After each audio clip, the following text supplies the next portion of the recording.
everyone to the Season 2 premiere of Fubar Friday, the show that wasn't scheduled for another 6 months. But due to pot-knacker malfunctions, I've had to bring it back.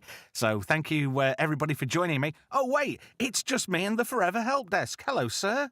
Hello. I think you should have called it Too Fubar Too Furious, but, you know, Well, Fubar I went Returns with is good. Two Fubar 2 Friday on the thumbnail. Oh, that's cool. I must have missed that one. Yeah. Too busy sitting in the green room. Yeah. Well, it has been up for a few days. It requires effort to look at that. True. I'm just wondering who else is about. I wonder if anybody else will be joining us tonight. Invitations have been sent. I thought it was going to be me flying solo tonight, which would have been bad for everybody because I'd have opened another can of lager up and gone and watched my show in the front room whilst leaving it running. You know what I mean? There's a lot of reaction streamers that do that, and they get hundreds of views for it. What, for not being present, watching Just, their own just stream? literally walking out halfway through and just leaving an empty chair. Oh. I'm not kidding. It seems to be quite popular. Well, if it works for him, it works for him. I'm not going to argue with it at all. What have you been up to pop culture-wise this week, then, Help Desk? Pop culture-wise, not very much. Obviously, with everything that happened with Val Kilmer, there's been a lot flying around about him, and I've been sort of like looking back through, his movieography recently, catching up on some old classics that I've got. So, yeah. He's not been well for a long time, has he? Bless him. No, it's throat cancer. Yeah, I think it was. Bless him. And I am fully of the understanding that, well, my belief is that if he hadn't got that, he would have, gone back into acting. Quite possibly. He would have gone back and he would have, been quite good. Did anything in the bump say he was a big smoker or anything? Had he been a smoker? I actually don't know. It's unfortunate because cancer hits in all sorts of different ways. So it could be. I'm just having a look and nothing skimming through it, which is unfortunate. I wasn't able to find anything, which made me think, were there extra circumstances involved? Is that the reason it happened? Was he chomping through 20, 40, 60 a day or whatever? No, I mean, in 2014, he noticed a lump on his throat, and it was diagnosed in 2015. So it wasn't particularly, But quick hello to everybody in the chat. Oh, hi, chat. Badfoot's in there. Sword in the Storm. Franco Walker. Feltz 5. Who else? Manum's in there. Let me just have a scroll through the chat. Tom's in there too. Oh, who else? That's it so far. Thank you for joining us so far. I'll leave the chat scrolling up on the screen. I'm going to try and do things a little bit different tonight. I hope you're all right. The honorary third panelist. Yeah. Well, why not? Let's keep it instant and on screen. Franco Walker says, didn't Val also have a stroke? I wonder. Ooh. You're all right. I just punched my microphone. Oh. I was reaching. I've moved my desk round, and I was reaching for my mouse, and I missed. Oh. Atom Gray's in the chat. What's old Trev up to? Well, we're talking about Val Kilmer for a little bit anyway, some of his films and whatnot. And, it's nice to have you guys in the chat. In fact, I will stick this up because this is very important. Fubar Friday, Season 2 premiere. And I'd like to know in the chat, and I want you to join in the discussion, what's your favourite Val Kilmer movie? I've got a feeling a lot of people are going to say it's Top Gun. I won't. No. I wasn't overly impressed with Top Gun, to be truthful. It's not one of my favourite films. Highway to the Danger Zone. Yeah. Cool soundtrack. It was a good movie. Smoker. He was a smoker. It's entirely possible it was. I'm just browsing through the Wikipedia page and I'm just, trying to gloss over it. So Tom says he had a tracheotomy. He did, yeah. Yeah, because he was. It was evident, wasn't it, in Top Gun Maverick? Yeah, that's what it was. Bless him. I'm just It curious. was a bad way to go. Have you got a beverage with you tonight, sir? I do indeed. So like just nothing alcoholic, unfortunately. Oh. Sword in the Storm says Top Gun was shit. I agree. I've But never been a big fan of Top Gun. I'm with Franco Walker. Top Secret, absolutely. Yeah, Felts5 says The Saint. Tom says The very- Doors. Top Secret from our Franco. Manum says Heat. Atom Gray says he was a genius. He was in Willow. Badfoot said Willow. Yeah. Felts5 says The Saint and Tombstone for me. Andrew Broadbent's just joined us in the chat. Hail, Andrew. Thank you for joining us tonight, matey. Batman Forever. Oh God. This was my secret little hidden, enjoyable movie. Really? Do you not remember we did that on stream? So like hidden gems. And Batman Forever was, because it was a Batman movie. Jim Carrey kind of was over the top. Yeah, bit of a dick. Tommy Lee Jones chewed up the scenery, but Val Kilmer was actually quite a good Batman. I thought it was a bit too brooding for, Bruce Wayne. You could see the separation between him as Bruce Wayne and him as Batman. So there was sort of like slight different personalities rather than, Michael Keaton just played it all pretty similar. So I think that sort of like swayed it a little bit for me. It was, it's good. Franco says Top Gun was just American macho bullshit. Felt says, oh yeah, Willow, love that gem. Sword in the Storm says Mad Martigan and Willow. Tom says Heat, the better film, but his portrayal of Morrison was his best acting performance in my opinion. Atom Grace's guilty pleasure. Manum says no one will speak up for Island of Dr. Moreau. Total garbage. Well, do you know what's his name? Oh God, the bloke who was in Harry Potter.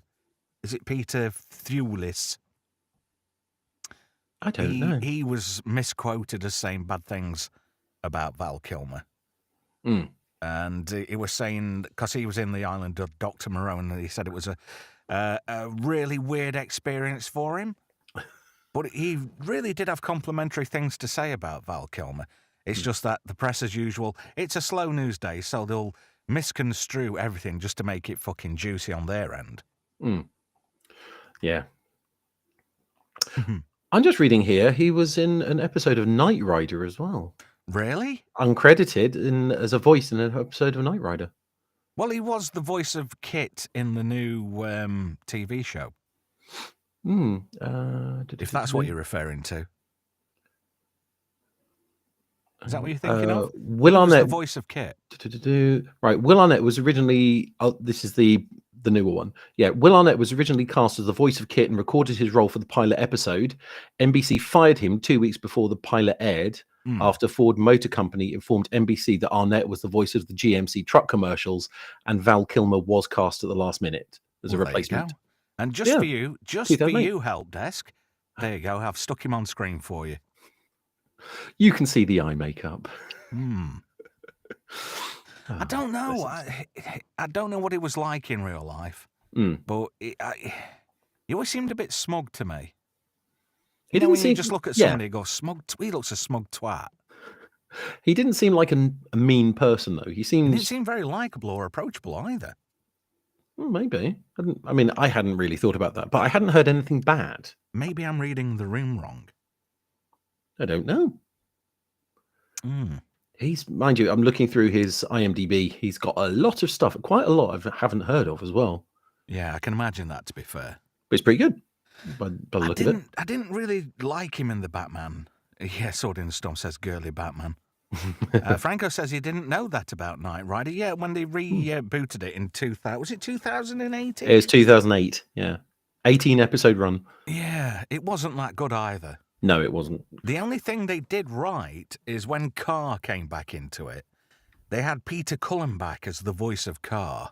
Ooh. He was the voice of Carr the first time round. And then in later episodes, he got replaced by a different voice actor. But Peter Cullen, as we know, is the voice of Optimus Prime. Of course he is. And not a lot of people know this, but in Predator, that kind of noise, he did that as well. he came up with the noise because he expected it to be like a crabby turtle, and it kind of was in a way. Very cool. Badfoot says his best performance was Jim Morrison. Franco says his Batman film was so bad, I never saw Batman at the cinema again. Minimum says he got to shag Joanne Whaley, which allows him some smugness, I suppose, in a way. But didn't he have a couple of kids with her? I don't know. Yeah, she played Christine Keeler, didn't she, in that movie about the Perfumo affair? What was that god-awful space movie he was in? Because during the early 2000s, there was a whole glut of movies that were sort of like all based in space. Was he in a space doof? He was. What was it called? Help me out, chat. Space movie starring Val Kilmer. I had a poster. It was in the early 2000s. I worked in the cinema at the time, and I got the poster as they took it out of the light box. It wasn't Muppets in Space, was it? Sword in the Storm says the car would change its fucking shape in that show. Yes, it would. Yes, it would. That ruined it. Yeah, Franco says I only saw the pilot for the new series of Knight Rider. Well, you didn't miss anything. Because it was a bit shit, to be fair. It was. Brian's in the chat. He says Red Planet. Red Planet, that was it. With it had Carrie-Anne Moss and was it Terence Stamp in it as well? Is it the one that had Statham in it as well, or is that a different? Or is that Ghost-O-Mart I'm thinking of? I don't know, but there were several all at the same time, all just about sort of like Mission to Mars, and there was all the end of the world stuff at the same time. Yeah. Tom says, "Oof, she's bloody gorgeous in Scandal." Fair. Nice. I mean, all women are nice at some point or another, aren't they? But like all of us humans, you get to the point of diminishing returns. What the fucking hell's going off in there? Just excuse me, guys. What the fuck are you doing? So, chat, how are you? Live stream. Have you had a good week? Were you talking to me or the chat? No, I was talking to the chat. Oh, passing the time. I've had a good week, by the way. Thank you for asking. Excellent. How's the radio going? Not bad at all. Not bad. In fact, I had a phone call about tea time saying, can I do a breakfast show tomorrow and Sunday for the next 3 weeks? So I'm not going to turn it down. Fair enough. Sounds good. And then I'm covering some more shows on Monday on a different radio station. So that's it's quite interesting. Considering radio stations are diminishing, it's nice to still be on FM. It's nice to be on FM, there, my great mate. You know what I'm saying? It's absolutely pop-a-doodle-doodle-tastic, mate. I heard a really weird theory about why DJs talk like that. Go on. Because of the way the frequency of the music goes out, it's all quite on sort of like a single level as it's transmitted. And when the DJ comes in with that voice, it actually causes a spike. So it actually makes people listen and just makes the signal a bit clearer for a few seconds. It's used to on AM. It's not. No, it's not to do with that. It's to do with the fact that at the transmitter site, they have these very expensive boxes which cost around 10 grand.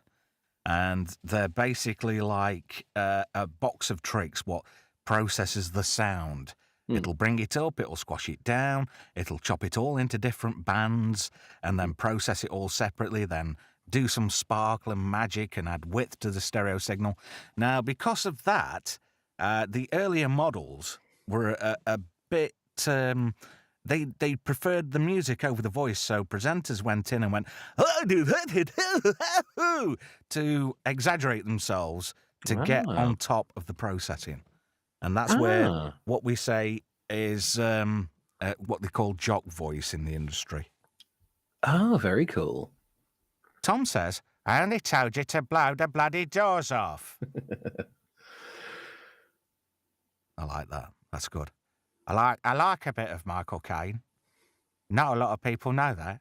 I think everyone knows that. Everyone likes a bit of Michael Caine. Sorry, did you say Michael Caine? Smashy and dicey.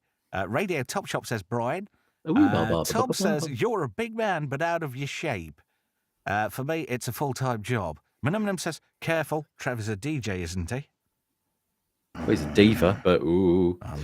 I'm a presenter. A presenter. Badfoot says, compression, yes. Multi-band compression and limiting.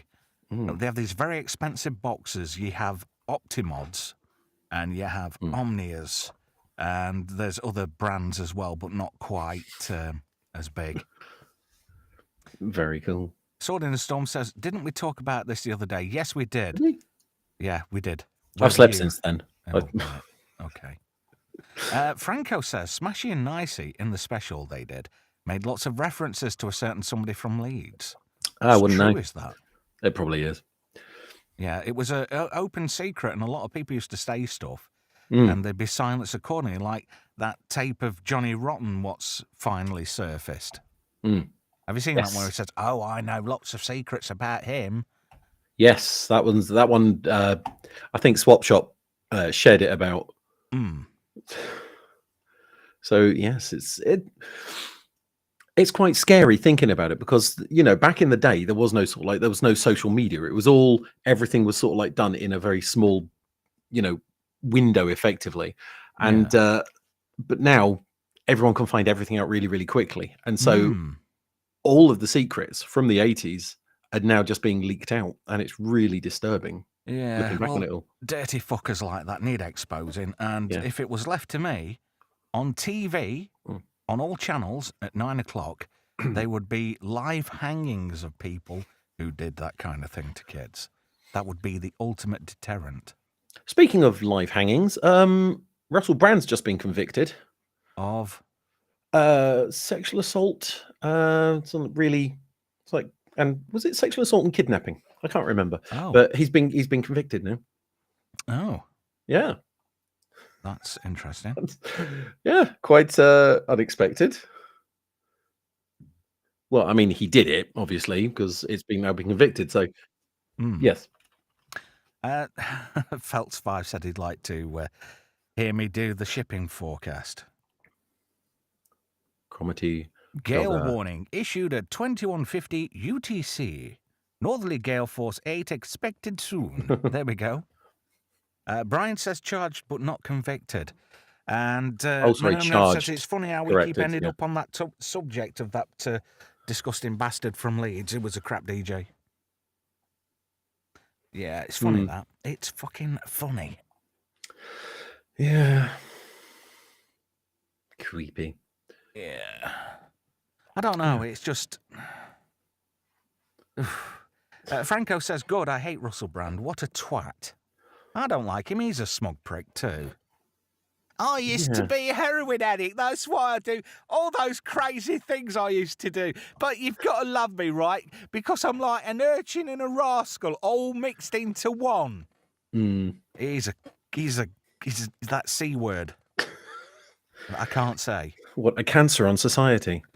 The one is a see you next Tuesday, a very big one. Oh. Well, apparently he likes a very big one. Really? Well, he is one. I don't like that word. I don't like using that word, if I can help it. Right, Brian, which one? Oh, apparently my volume is low compared to help desk. Or is my volume too high? About that. Is that any better? No, it wasn't Mick Jagger. That was me trying to do a... No, Feltz. Feltz5 says, say it. Say it. Do it. Fucking do it. You say the C word. Dyslexia. Franco says, oh, God, please don't, Trev. No, I'm not going to do. Badfoot says, cock. Tom says, yeah, Mick Jagger's just been busted. Can you imagine that? No, I didn't do anything untoward. No, it's married to Jerry Hall. You can take me away. Can you imagine him coming back from the pub pissed at 3:30 in the morning and Jerry Hall's back at door where Rolling Pig goes, no, Jerry, you're not baking at this hour, are you? Sorry. Sorry, I was adjusting my headphones there. All I heard was getting home and you got Jerry Hall's back door. Oh, trust you. That's a completely different conversation. It is. Tomby's in the chat. Hello, Tomby. He says we need to bring back the word Burke. Oh, yeah. Not bad. No, that's good. Some of the old classics. Oh, I've just reminded myself and seeing Tomby there. Have you seen the bump about Jacob Ironside needs a bit of help? Yes, I have. Bless If him. if anybody's aware of Jacob Ironside and you were subscribed to his content, is in a bit of a sticky position at the moment to do with his accommodation. He basically needs to find somewhere to live and quick for himself and his parents. There's somebody who's set up a GoFundMe page for him. I've chucked him a few quid. And if anybody, knows of that link, it would be nice if you could go and chuck him a few pennies if you can. But you I don't have to, placed the obviously. link into the chat if anyone would like to donate. Yes, there we go. It is https://gofund.me/6B4086E6. You said colon. Yeah, I know. If anybody can help Jacob Ironside out, that'd be great. Bless him. All the information is on the website. It is indeed. It is indeed.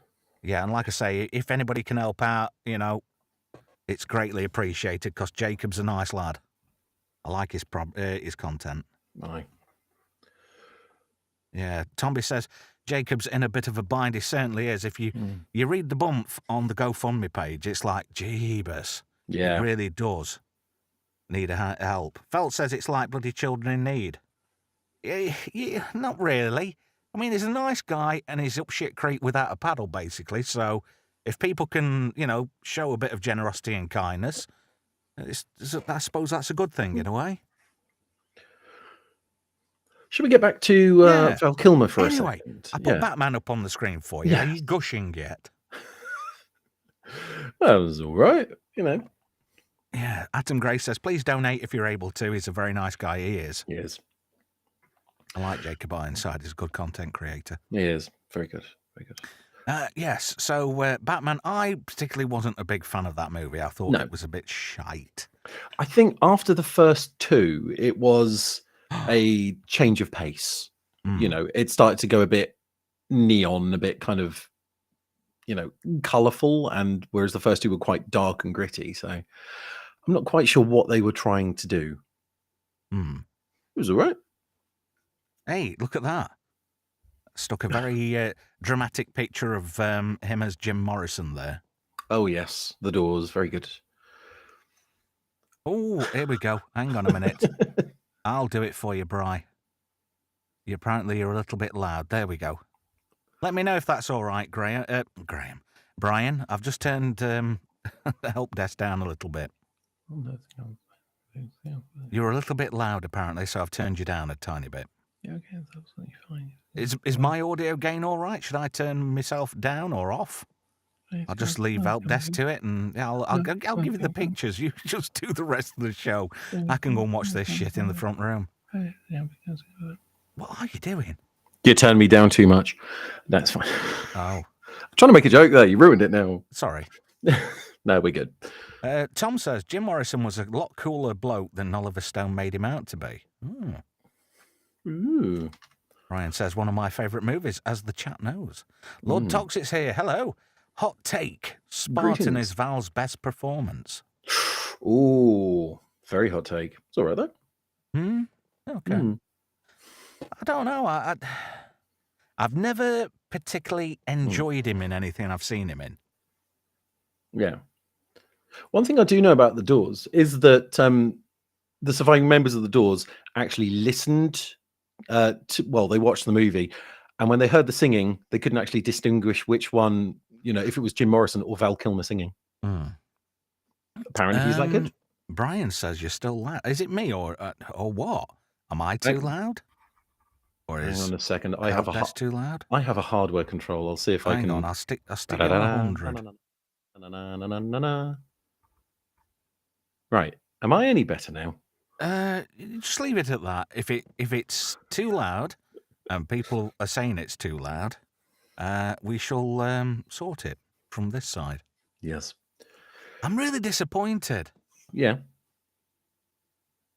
What's this? Minima says, odd that the C word is a bust, but Vex can explain what sounding was without getting a channel strike. Get her on if you can. She's busy. Sword in the Storm says he doesn't have any strong feelings about Val either way. Yeah. Toxic says we sound okay. Brian says no, everything's perfect. So Toxic, the only thing I will say is you don't put KY in your ear. You know, that's for, other things. No. Yeah. No. If it needs lubing up, spit on it. That's what they did in that film with Heath Ledger in. Hot tour. I'm going to bomb you. Get off my horse and bum Jake Gyllenhaal. Oh, dear. That's not fucking hell.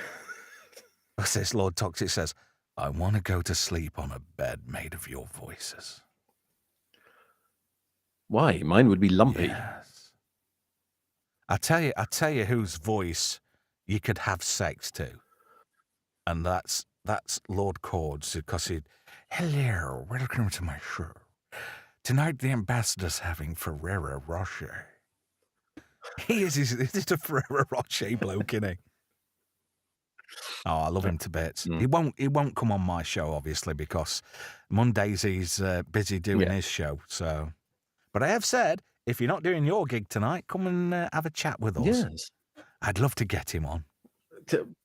Tom says Paul Abdul was his choreographer for the film. Ooh. Oh, for The Doors, yeah. What did you think to The Saint? I'll tell you what, I'll stick a picture up for the Saint movie.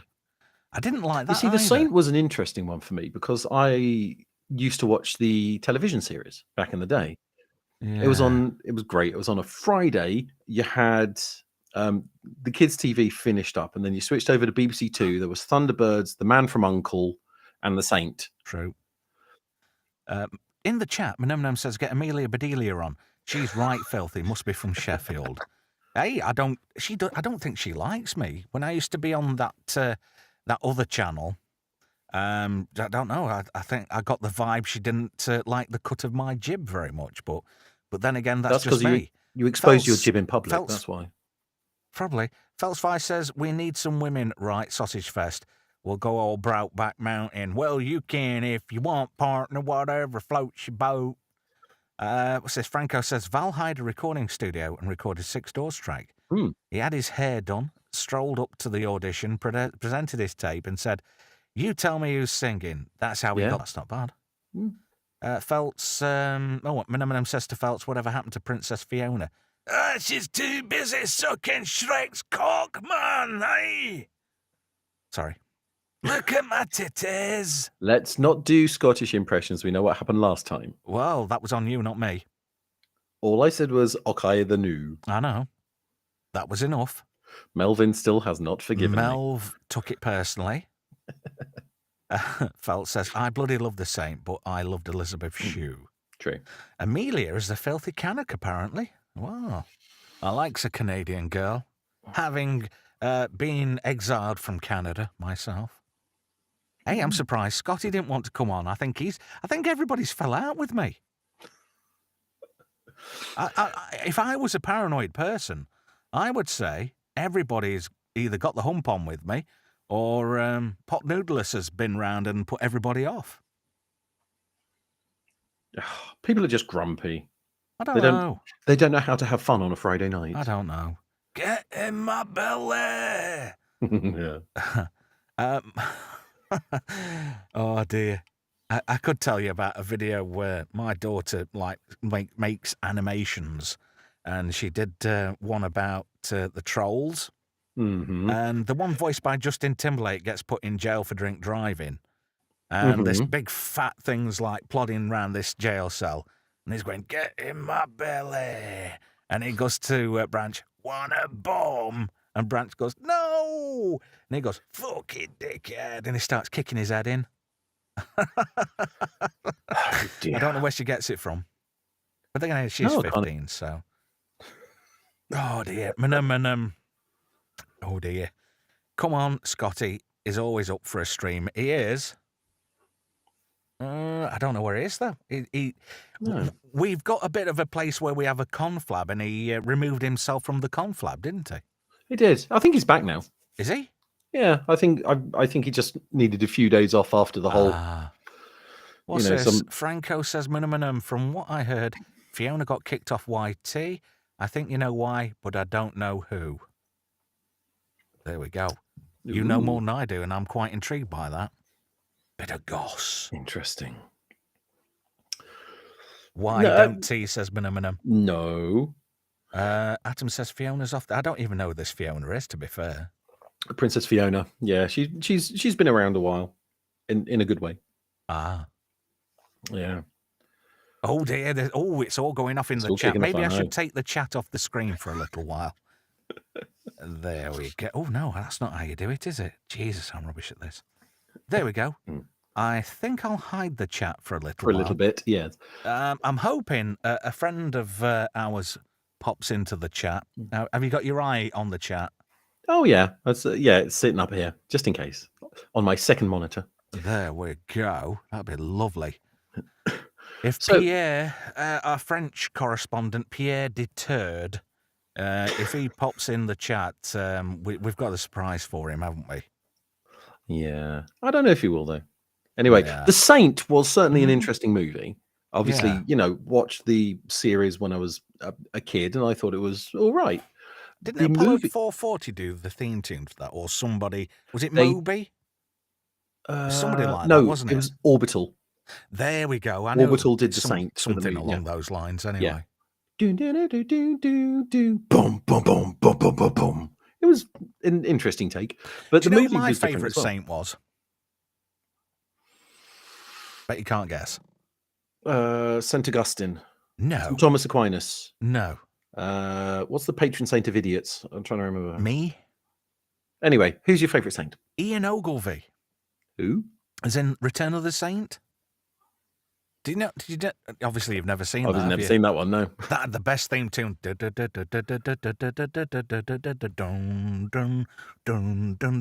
know the one where Alan Partridge is in his car and he's doing that.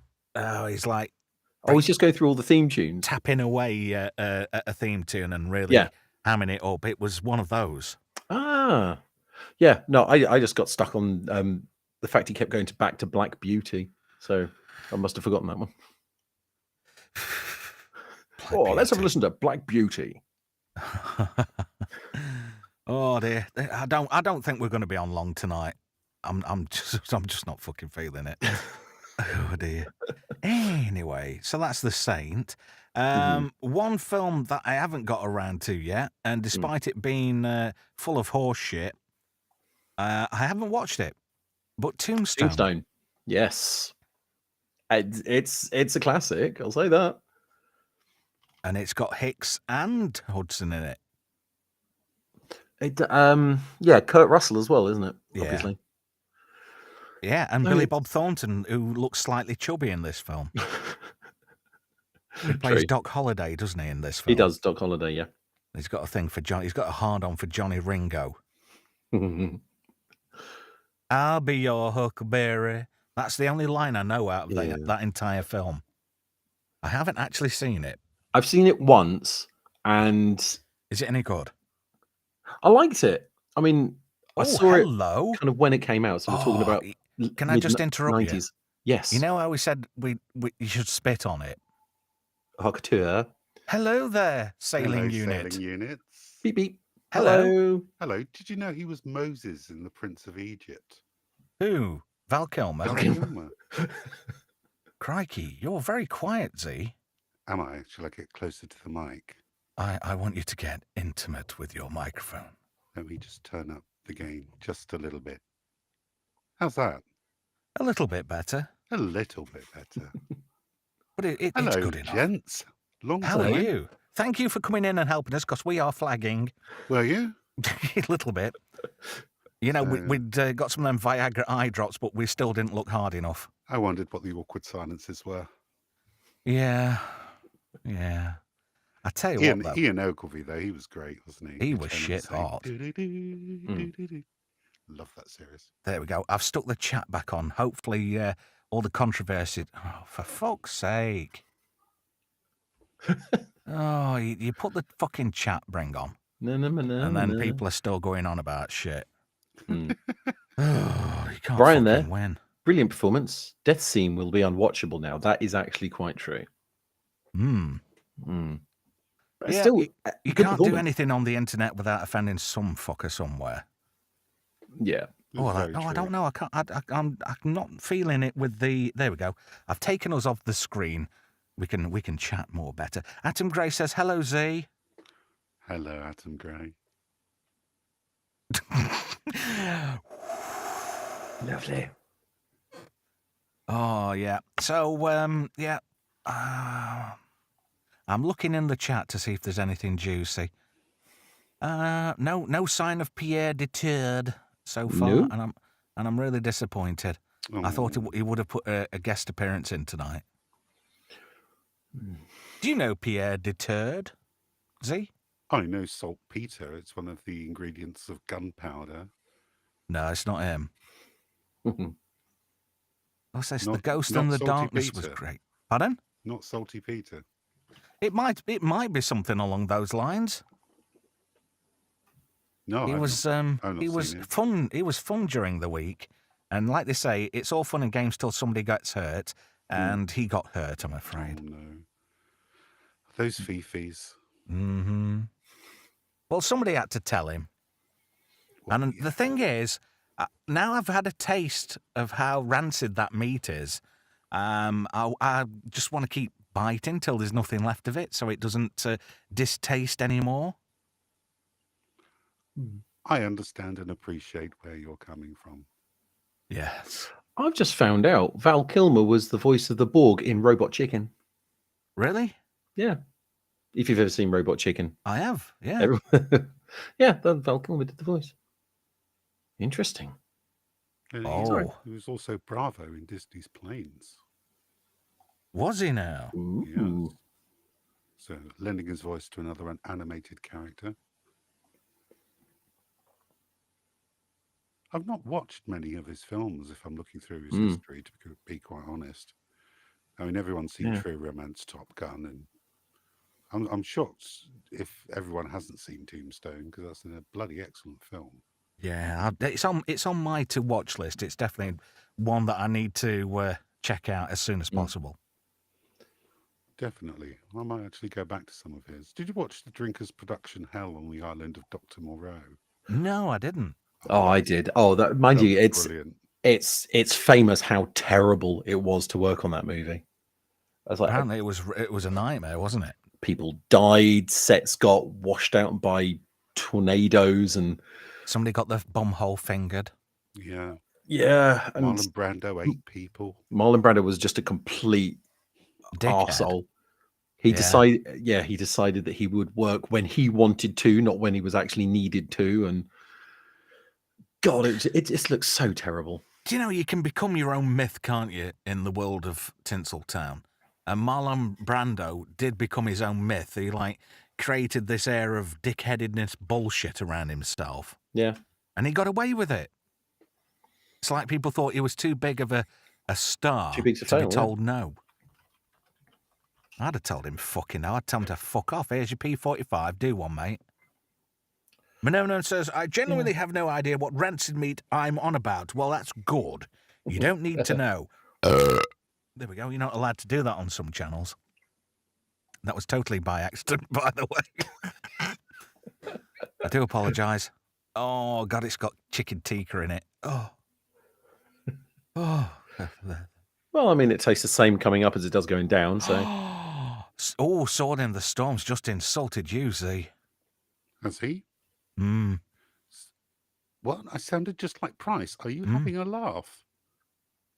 Oh, fucking hell. I am just a normal droid. I make so many videos. Do you want to talk about Leslie Headland repeatedly for an hour, and I'll just leave you to it? Yeah, she knocked me off behind the smoking area. Nice. It was me who turned her into a lesbian.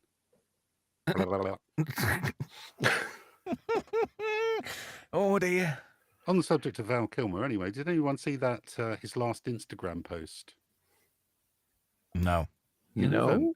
He put the Batman cowl back on. Did he? Oh.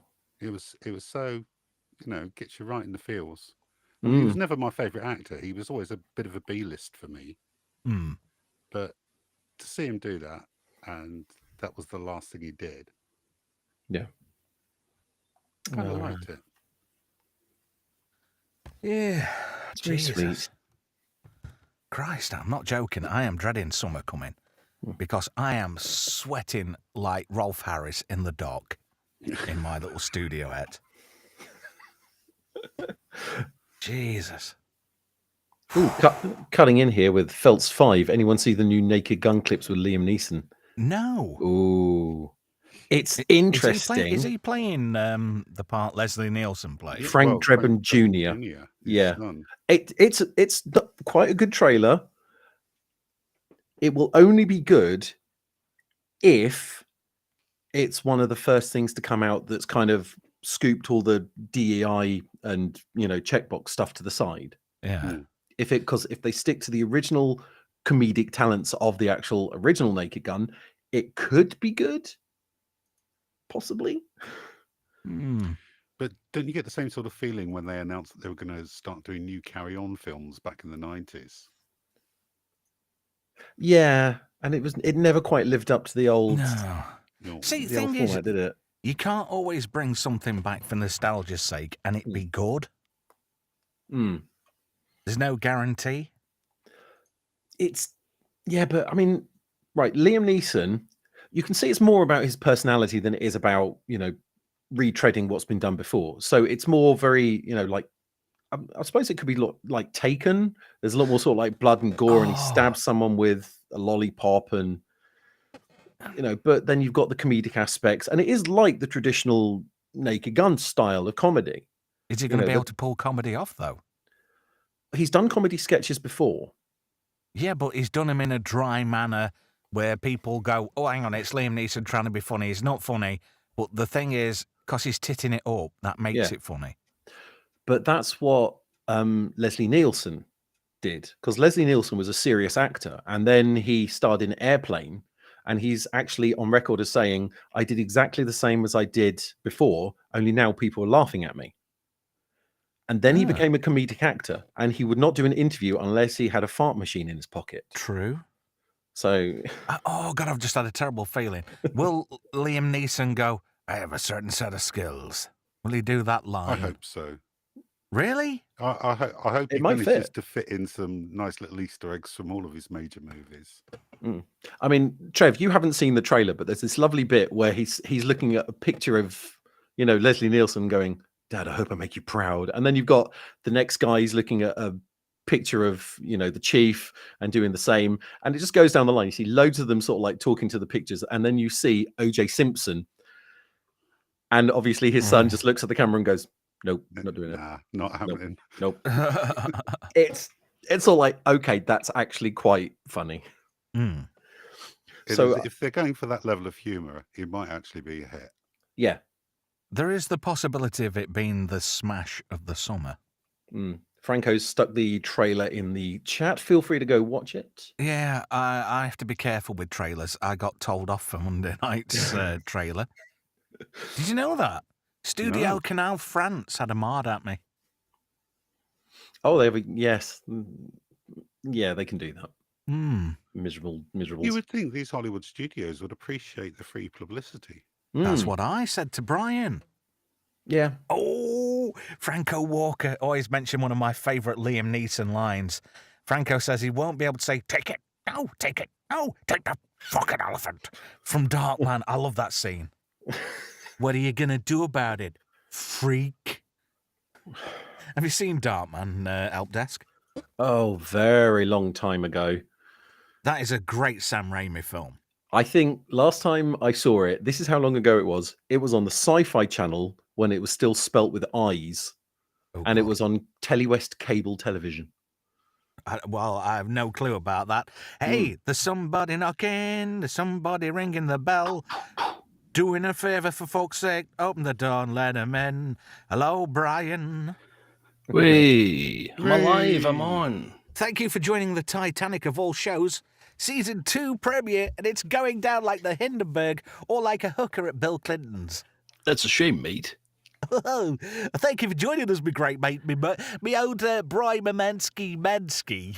Well, thanks, mate. Let's take a couple of disco biscuits and get stuck right in, shall we? Oh, God, disco biscuits. I remember a time when I was doing a gig in Plymouth with Bros. My word, that was a while ago. Yeah. It was. I'll tell you what wasn't a while ago. Not a Bartman Turner Overdrive. You ain't seen nothing yet. Let's rock. Ah, the classic. Oh, God, Minimum says in the chat, fix your shelf, Kilmer. Fix your shelf, Kilmer. Franco says, I love Darkman. I've got it on Betamax. Oh, you sexy bastard. Mm. You've gone up to a 10 in my estimation. Anybody who's got anything on Betamax is good. Any John Holmes movies are good on Betamax.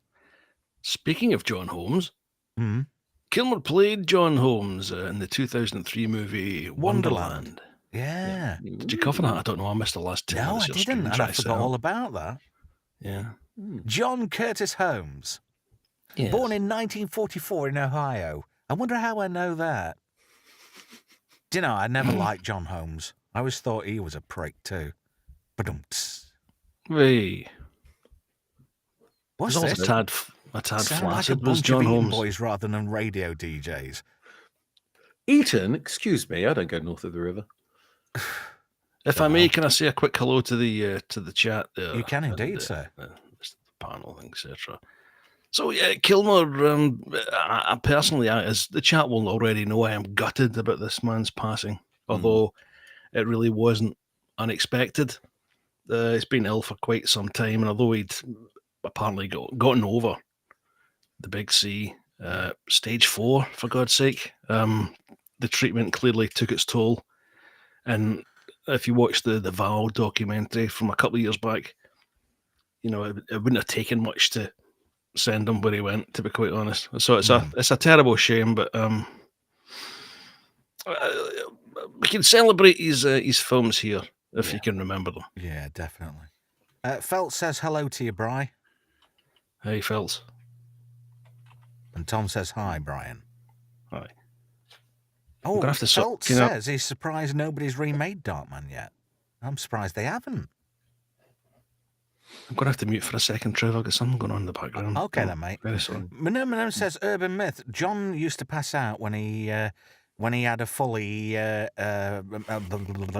because of blood loss in his brain. I can actually believe that. I'm pretty sure I've heard that one.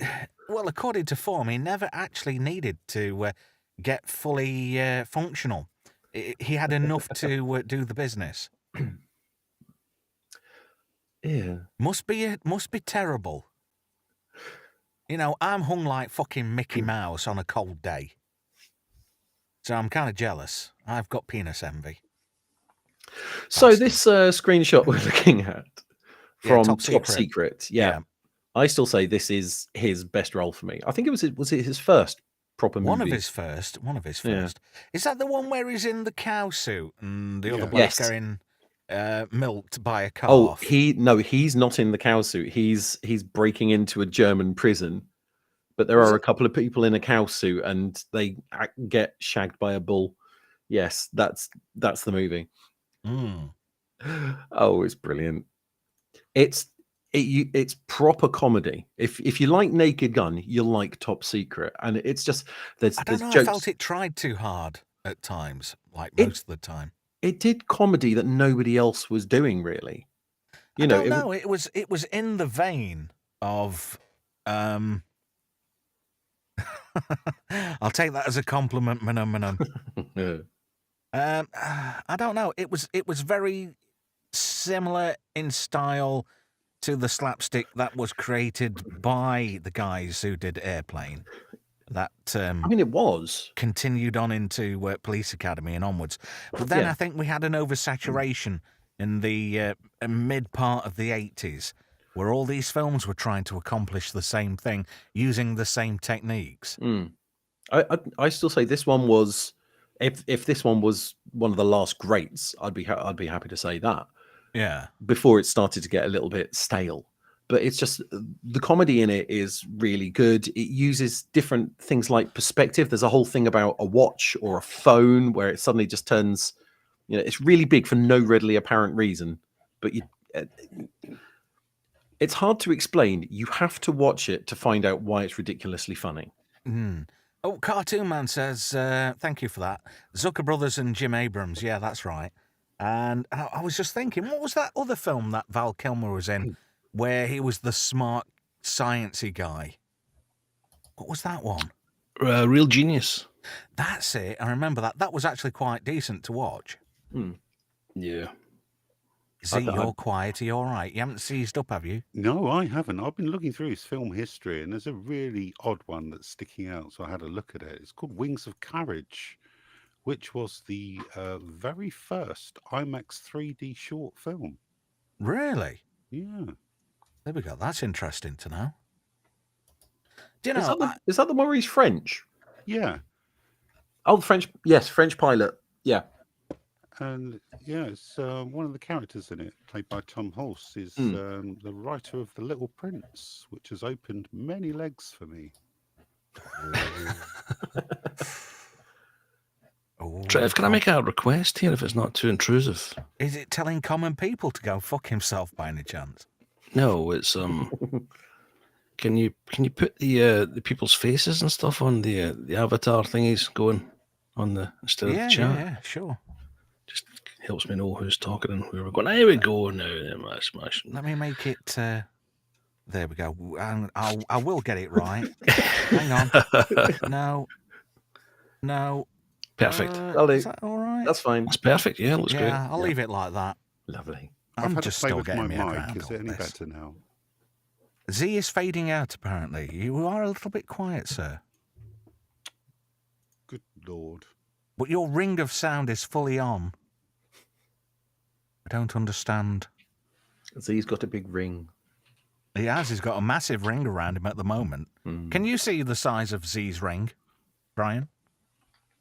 Yes, his ring is enormous and it's paused in a gape. It's dilated, in fact. Yeah.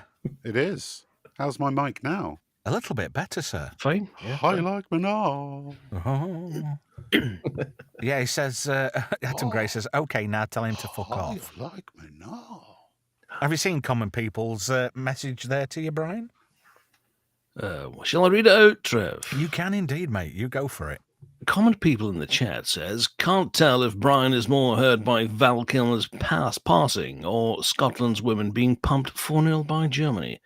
I could not give a flying monkeys about the Scotland ladies team. I can't watch ladies football. I'll probably get myself cancelled by saying that, but the men's football's bad enough. Oh dear. Minimum says, can not Brian do any of Val Kilmer's Doc Holliday dialogue in his Mandela voice? Oh, Come on. I don't know about you, but I will be your Huckleberry. I don't know whether it's Nelson Mandela or an older version of Chris Eubank. To worry, neither do I. I don't know where the hell that came from, but anyway. It was good. Oh, brilliant. Gavin Blackburn says Z is gaping, and Franco said it's like looking at Saturn. It's so wide at the moment. If you yell down it, it echoes. Really? Yeah. Oh, God. You're not using Windows 10, because I have never been happy using once. Windows 10. Pardon? I am using Windows 10. How did you know? Yeah, because it fucks your sound up something chronic. I do get inconsistent sound results from time to time. Yeah. You want to look in your... we'll have a chat about it when we're off air. Yeah, why not? Maybe I could give you a few pointers and you could tell me to fuck off. Drew Gordon there is, if you don't mind me Hello. saying, is you want to... Do you know, that's the best fucking thing I've seen in the chat all night. I would Drew have to Gordon, disagree. you are a star, sir. Have you seen some of the players? Took the words right at my mouth. It was exactly. This is becoming very problematic, this stream. Sorry. Ladies football should be played naked, especially if they've got really nice, sweet tits. Yeah, but they tend to look like feminist protesters. True. Who's that one with the stupid name, the American one that's a total twat bucket? Oh, Megan Rapinoe. Oh, I thought it were pain in the Rapinoe arse. or something at all. Some daft shit Rapping like that. ho. Pain in the arse. Yeah. Actually, it's so bad. I can't stand it. It's so bad. I've actually gone onto Twitter a couple of years ago and blocked her name out so I wouldn't see anything it was related to. Just talks She- shit She non-stop. talks out of her flap something chronic. It's like the wind blows up her arse and it comes out of her fanny and goes. Can I quote you on that? I bet she sounds like a fucking balloon. Yeah, when you let it go and it flies around the fucking room. Oh, shit up. Oh, dear. Cartoon Man 154 says, Harry Enfield's Mandela skits are fucking funny. Not as good as Brian's, though. I've missed Franco most of says the. Sorry, Sorry, Franco Trev. says female footballers, they all look like lesbian librarians. I've never You're seen not one. wrong. They take some licking, don't they? How did the Wayfarer Project know that we're all in the toilet? My secret shame. Are you having a dump, sir? Synchronized shitting. Minimum says, for me, Drew Gordon's comment was censored by YouTube. I only saw it because you're scrolling through the chat. Really? Ooh. Franco says, Wayfarer Project, thank you for that image. There's nothing like listening to shit while you're having a shit. Season 2 premiere, Fubar Friday, in association with Pot Knacker, now with 11 different flavours. Podnacker. The Yes, affordable, straight-to-bin noodle. it is. So bad that even Poundland won't stock it. You won't even see it in Home Bargain. Oh no, I've lost the flavours list. Oh, I'm so bummed. No. Oh God, what was the Bicarbolic Bolognese was one of the ones that I tried, and it just tasted like a fucking bike seat. Sweaty, fucking shitty crack. Feltz 5, a lot of comments are removed. There are some strict settings on at the moment because we were expecting someone to come in to chat and be a little bit mean. Yes. So sorry about that. Yeah. Is it YouTube or is somebody doing something in the background I don't know about? I think it's actually the YouTube chat settings, and you can All right. you can set the live chat to restrict certain things. Oh, it says If if you you switch to minimum says live if you chat. switch to live chat instead of top chat, his comments reappear. Ah. Oh. How about Oh that? God, I can't remember any some of those other flavours. God, it's bugging me now. Was there Clagnut curry? I don't think you actually published the list to us, so I'm not did. actually sure. Did you? It did. I did. I published the list, yeah. Oh, I've slept since then. Because I wanted to know if anybody wanted to try any of their flavours out, you know. I can't remember. I've been to sleep since then. I'm kind of dying to, as a big Kilmer fan, I'm dying to see what the other slides you've got. Although I've missed probably some of my favourites already that you've put them on. I can go, but I'll just for you, Brian. They're not slides tonight; they're just images.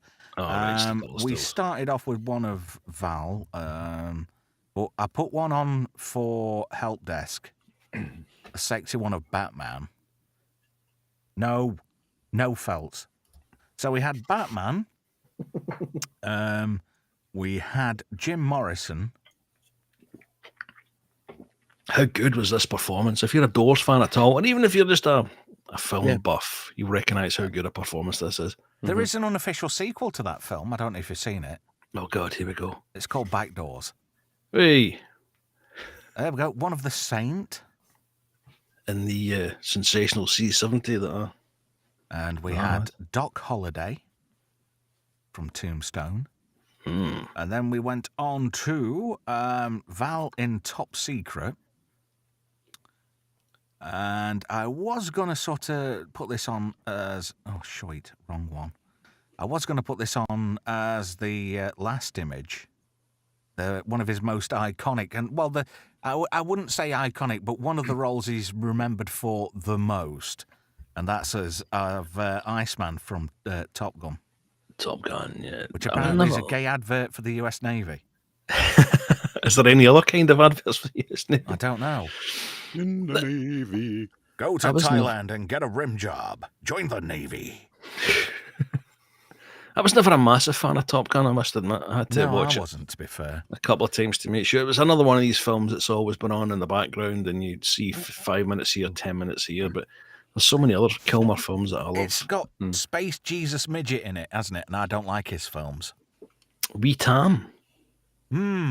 Tiny Tam, the Ritalin balloon. Space Jesus. Let's all believe in Zardoz. Woo.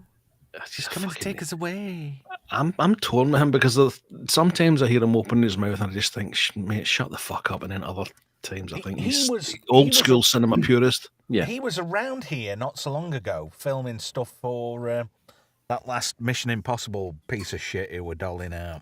And he was at a quarry somewhere in Derbyshire. And I kept saying inflammatory comments to get his attention, but obviously he wouldn't listen to a little piss-pot radio station like the one I work on. Hello, Tom Cruise. Hello. Gotta say a big hello to Tiny Tom, who's up in Buxton at the moment. Yeah. He's not my cup of tea. Have you seen the guy who does cameos as not Tom Cruise? No. He's fucking excellent. There's also some, before AI, some kind of face mapping technology he uses as well. And he can do impressions of him. People were actually falling for it, thinking it was really him. But the guy's brilliant. Yeah, it's amazing what this technology can do now. Yeah. It's like that guy who does the stuff with the Arnie, where he superimposes him over other people. Have you seen the Arnie one where he's singing Careless Whisper? It's over George Michael. Funny. That's brilliant. Fucking good is That that? is hilarious. I have a video somewhere of it's one of those, but it's Somewhere Over the Rainbow, sung by Arnie. Oh, God. It's ridiculous. It's so Come on, lovely. do it. Get to the chopper. I like doing my Arnie impressions. I would love for Tom Cruise to call into your radio show. You know, he's got a house in West Sussex. I'm nowhere near West Sussex, and my aerial's not that big. Oh. But we are online. I'm not giving out the radio station because I can imagine people ringing up and pranking me like fudge. People ringing up with silly accents like, "Oh, mate, yeah, I know all about fucking time travel, me. I'll get all my information from Timu Doctor Who." Anyway. Going to get pounded for that. I don't give a fuck. I really do not. I'll meet him in the park any day of the week and I'll smash his fucking face in on the fucking roundabout. And I'll probably do the world a big favour. All right, Trev, calm down. Remember your Fucker pills. comes at me. He says I'm an angry man, so I'll be fucking angry. Oh, I could crush a grape. Drew Gordon says I could crush a twat. Drew Gordon says Tom Cruise would make a great Doctor Who, and I don't think so. Menominem says he'd like to see Stallone as Doctor Who. Can you imagine that? Yeah, going back in time, I'm going to fucking waffle stomp. Oh, Stallone is the most talentless prick ever. I've seen turds act better out of a dog's arse than he can. He wrote a decent screenplay once, I remember that. Yeah, cocky. And then they changed it, didn't they, to Rocky. The saving grace of that movie is Burgess Meredith. Yeah. What's this then? Franco Walker says, Phelps 5. I tried to watch the first one. Cruise pissed me off and it was nothing like the series. There was just no team. It was just Tom Tit. He's obviously definitely on about Mission Impossible. I didn't like those films. No, I Tom didn't mind says, "Hey Bennett, let off some steam." Actually, the line is, "Let off some steam, Bennett." Daddy? No, not Daddy. Come on. Come on, John. Stick your head out. I'll make it quick for old time's sake. Quit screwing around, Bennett, and let the girl go. It's me you want. Come on, put away the chicken shit gun, Bennett. You want to put a knife in me? Turn it around and see what's going on in there. Come on, Bennett. Do not deprive yourself of some pleasure. Come on, let's party. I don't need the gun, John. I don't need the girl. I'm gonna kill you now. He was 67 in the week, wasn't he, Vernon Wells? What is happening? I don't know. No, sorry. Trev Retro, did you ever listen to the chat radio spoof called Down the Line? It had some awesome moments. No, I didn't. I don't actually watch a lot of stuff about radio. It was it was on Radio 4. I remember it. A lot of radio people are really hard work. They're like up their own arse so bad they're hanging out of their own mouths. Hello, do you know who I am? No. But I'm no, so-and-so from so-and-so FM. That's nice. I You're reckon not that- a very nice person. You've not heard of me. Oh, right. Oh, I must be a terrible person then. But no, I remember Down the Line because it had callers calling in, and it was people like Charlie Higson, Paul Whitehouse, that sort of ilk. It was quite good. Yeah. I preferred Radioactive. I don't know if you remember that one. Yeah, I remember that. I actually did quite like that. Iceman says, what did I just walk into? That's a good question. Sorry. We're not sure, and we're here with him. Oh, what's this? What's the other classic 80s movie? Was Bennett in? He was in Weird Science. He was in Mad Max. He was in Inner Space. Did I miss any out? Vernon Wells movies? Because he just like played a thug, didn't he, basically? Wayfarer Lots of Project clicking going says, on. yeah, that's Z. Wayfarer Project says, I'd like to hear Arnold say, get to the TARDIS. There you go. I just did it. Well, we got Mad Max 2, Weird Science, Fortress. Oh, yeah. Oh, that terrible film with Christopher Lambert. Eels. Do you know, because of Monday night's stream about Highlander, I actually watched 2, 3, 4, and 5 of the Highlander movies. Oh, no. I fucking regret it. I will never get that time back. 2 is bad, but passable with care. 3 is, what the fuck is this shit? 4 is, fuck me, what the fuck is this shit? And 5 is, oh, fucking hell, why did I watch this shit? Why is there a sequel when the story finishes? In the first one, yes. Fucking, And then the fourth one, he gets fucking, Connor McLeod gets beheaded by Duncan McLeod. oh, for fuck's sake. So you don't have to watch it now. Yeah, but you do have to watch 6 series of Highlander, the Oh, TV show, to understand who Duncan MacLeod is. True. And it's a shame about Stan Kirsch, who was sadly found hanging by his fucking neck last year or the year before. Ouch. Ooh. Sword in the Storm says, why would you do that, Trev? What? Oh, yeah, watch the rest of those movies. I was curious. And I've been quite sneaky this week on my radio show, my top-rated radio show on the radio, on FM. I've been sneaking in songs from that soundtrack in all week and nobody's noticed. Sorry, In Franco. fact, I played today at 5 past 11, Don't Lose Your Head from the A Kind of Magic soundtrack. And I said, that's for Connor. And nobody got it. Nobody got the in-joke. Franco Walker says Radioactive was awesome. It was. Mike Hunt, Mike Stand, Mike Flex, and Anna Adapter. Yeah, that which Are went on to they become KYTV. KYTV, yes. Yeah. Yes. Loved that. Loved that. The 3 seasons of that show were hilarious. If you've never seen it, Thank you for that, by the way, help desk. Yes, I have it sitting on a Google Drive for people to watch. Yes, indeedy. And it was funny because it was Angus Deaton before Cocaine and Hookers. Yes, it was. It was Angus Deaton when he was actually funny. Before Cocaine and Hookers. Before Cocaine and Hookers. Wayfarer Project says there was a 5. Yes, it's called The Source. And it's really painful to watch. I cannot remember which sequel I watched, but because I watched it, I decided to never watch the original. And I now regret it because I really should have watched the first What one. happened in it? And I'll tell you which one it is. I can't. I've blotted it from my mind. Well, that's no fucking good, is it? No, I know it's not, but it's all like it's one of those ones. I watched it once and then I proceeded to drink alcohol most of the way through. It's all like I'm never ever. And that's ever watching saying this watch it again. once, you'll never forget it. No, I tried. And I mentioned this before to somebody, saying like there's certain films where there should just be one of. Yeah. And I'd say that works for Alien and definitely works for Highlander because like Brian says, Connor McLeod, he wins the prize. There's no more immortals. Yeah. And it's a bit ironic, really, if you think about it. Highlander, right, is a film where to win a prize, you have to make your kind extinct. So it's a film about enforced genocide. Oh, dear. What? Some way to look at it. What, me? You fucking fucksaking me, are you? You. Terminator was another film for me that should never have had a sequel.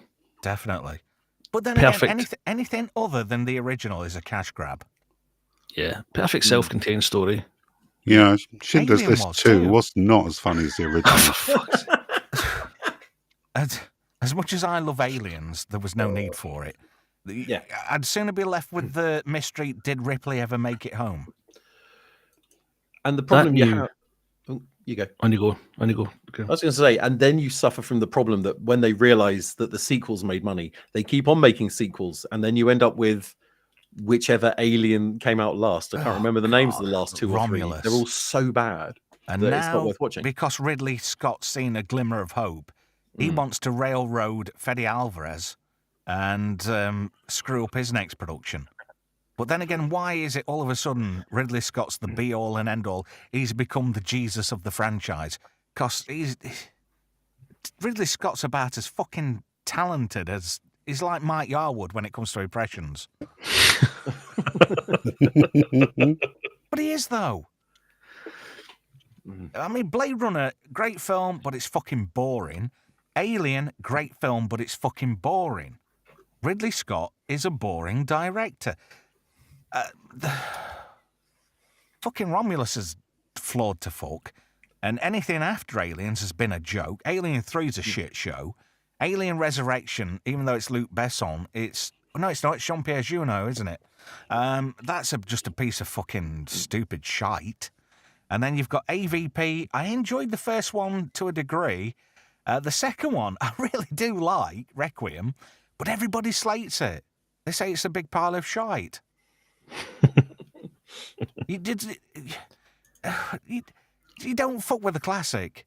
I mean, Coke learned that mistake in the 80s when they brought out New Coke.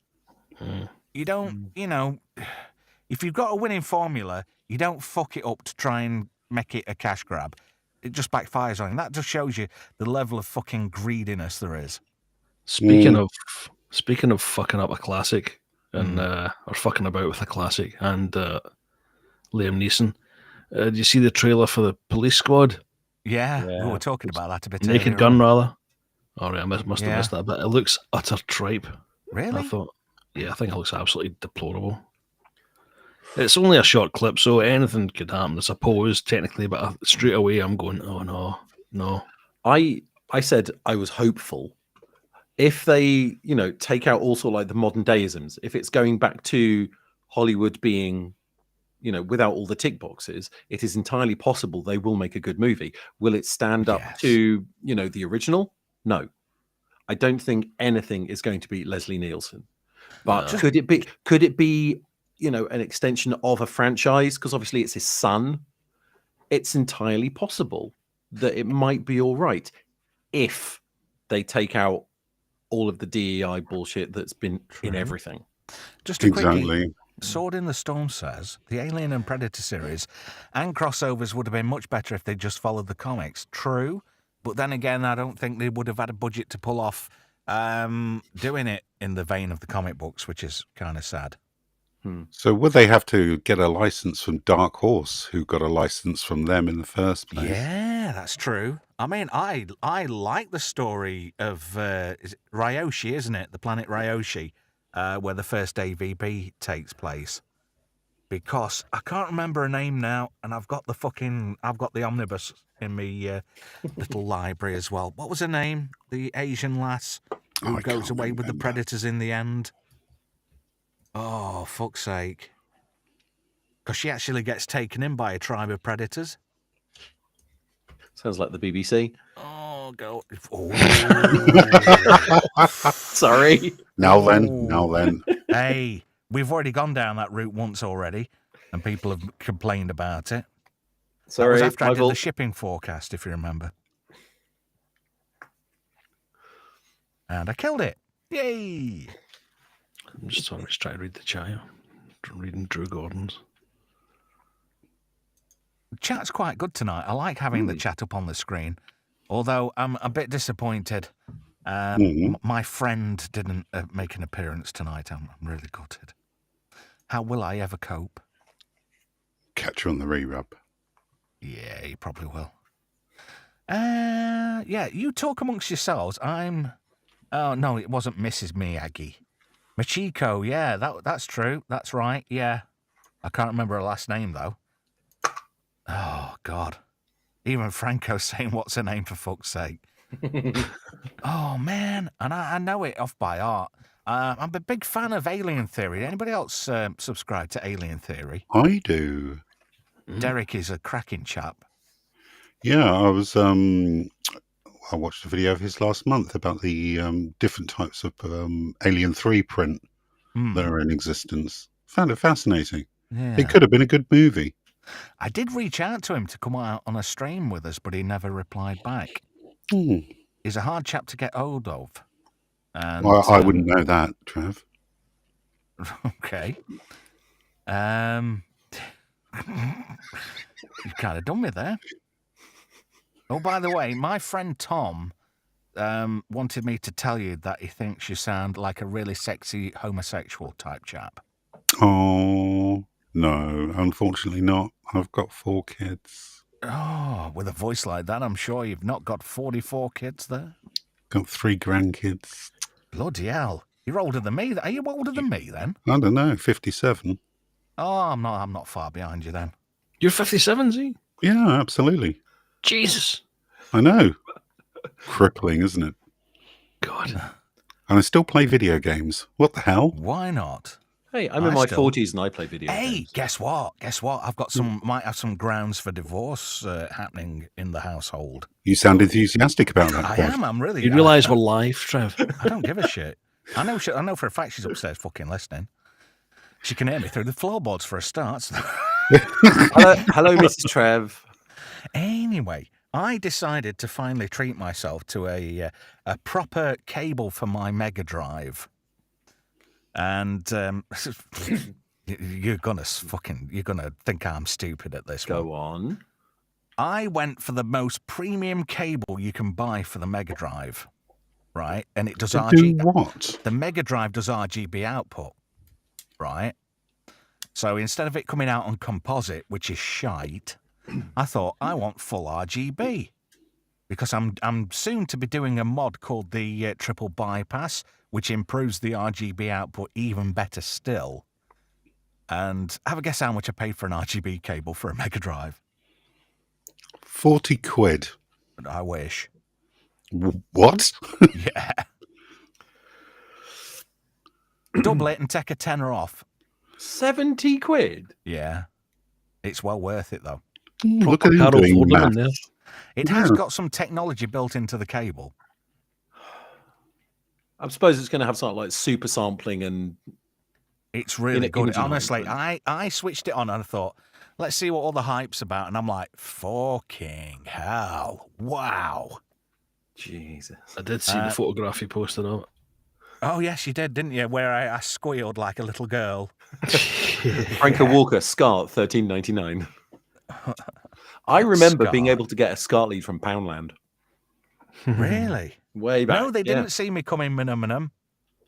It really is, honestly. The problem is it's quite a bespoke output, so it needs to actually go through an FPGA to actually be translated into proper RGB. True. Because it's for the RGB output, it's a 5-pin DIN connector rather than a coax. Well, Welcome to Tech Geeks on Friday Fubar. Yes, I'm sorry. It's if you plug a TKY947 into a TK421, I'm sure you're going to get a faulty transmitter. Some people might get that It one. sounded a bit like Mick Jagger towards the end. No. No, it's all right. Going on. I've got an S video output. Hang on. Why would I plug it into a Stormtrooper? Exactly. That Never would say be that the to a Wookiee. TK421 You pull your then, fucking arms off. God, can you imagine that? Brokeback Mountain, but with Wookiees and some Stormtrooper. Jesus. I've only just got Star Wars Holiday Special out of my head. Don't put it back in there. Okay. You never get Star Wars Holiday Special out your head. It's not possible. You think that's bad? Have you never seen fucking Caravan of Courage? Yeah. Once. I watched it once. Is It's that the fucking Ewok bad. one? Yeah. Oh, no. I'm glad I haven't, actually. It's bad. Franco Walker in the chat says, The 5-pin DIN plugs have a standard RGB output. Are they? They do indeed. yes. I always thought there's something weird about it. Okay. It's worth it to me anyway. And I don't have a deal going for me in life apart from my retro games. It could be worse. I could pay £70 for a circuit board to go in an original Atari. What makes it go up to HDMI? Why would somebody fucking do that? Trev, Yeah? have you got an original Atari that you're modding? I've got 7 of the fuckers on my Oh, bench. no. I've got 2 2600s and I've got 2 7800s ready to be modded. Oh, dear God. But they're going to be on my new channel, Trev's Retro Bench. I had a 2600. Yes, they're good. Yeah, I won it in a competition in 2000 AD. Oh, the Year or the comic? Drock. Mm. There we go. Did Tharg give it to you personally? He did. No, he didn't. It came through the post. But it came with Pac-Man, River Raid, Enduro, and everything was by Activision. It was great. Fucking Yeah. Pitfall was in there. Loved They made Pitfall. the best games for Atari 2600. Oh, they did. There was a 4th one as well. I can't remember what it's called off the top of my head. Did but you know you can buy a modern version of the 2600 and 7800, and they've got HDMI in them natively?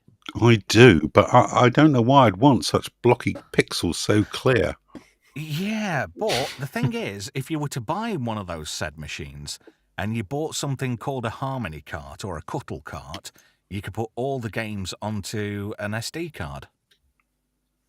And I've got the X5 cart for my Sega stuff. And I love that to bits. That's fantastic. I've got all the games. But I realised I made a balls up, right? For my Model 2 Mega Drive, I've got 2. I've got the original, which I'm going to go to town on, but do a video on about it. And I've got my Model 2 Genesis. And I've got the in-game reset mod for it, for both of them. And I've got what they call the triple bypass for the audio and the video. It brings it back up a little bit. And I didn't realise I hadn't got the switchless region detection on, because if you play an NTSC game on a UK Mega Drive, it plays it slower. You know, because it's at 60 hertz, 60 not 50. hertz versus 50, yeah. Yeah. Mm. And it was fun playing Streets of Rage. Well, Bare Knuckle 2, which is the Japanese version of Streets of Rage, playing it at a different speed when you know where everything's coming. Because I fucking rocked that game. I'd done it in half an hour. It's I knew where all the points were, where it, you got to move and everything. But then again, I know that game inside and out. I've been to gaming events where I know games so well. People go, "You've played this before, haven't you?" And I'm like, "No shit."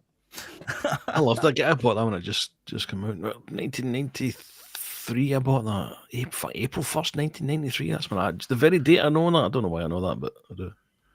May I direct your attention towards Feltz 5's fantastic comment in the chat? Which one's that, matey? Feltz 5 in the chat says, "Can you do Arnold working in Dixon's in the mid-1990s, please?" All right, then. Come on, you gotta buy the CB radio. It is important.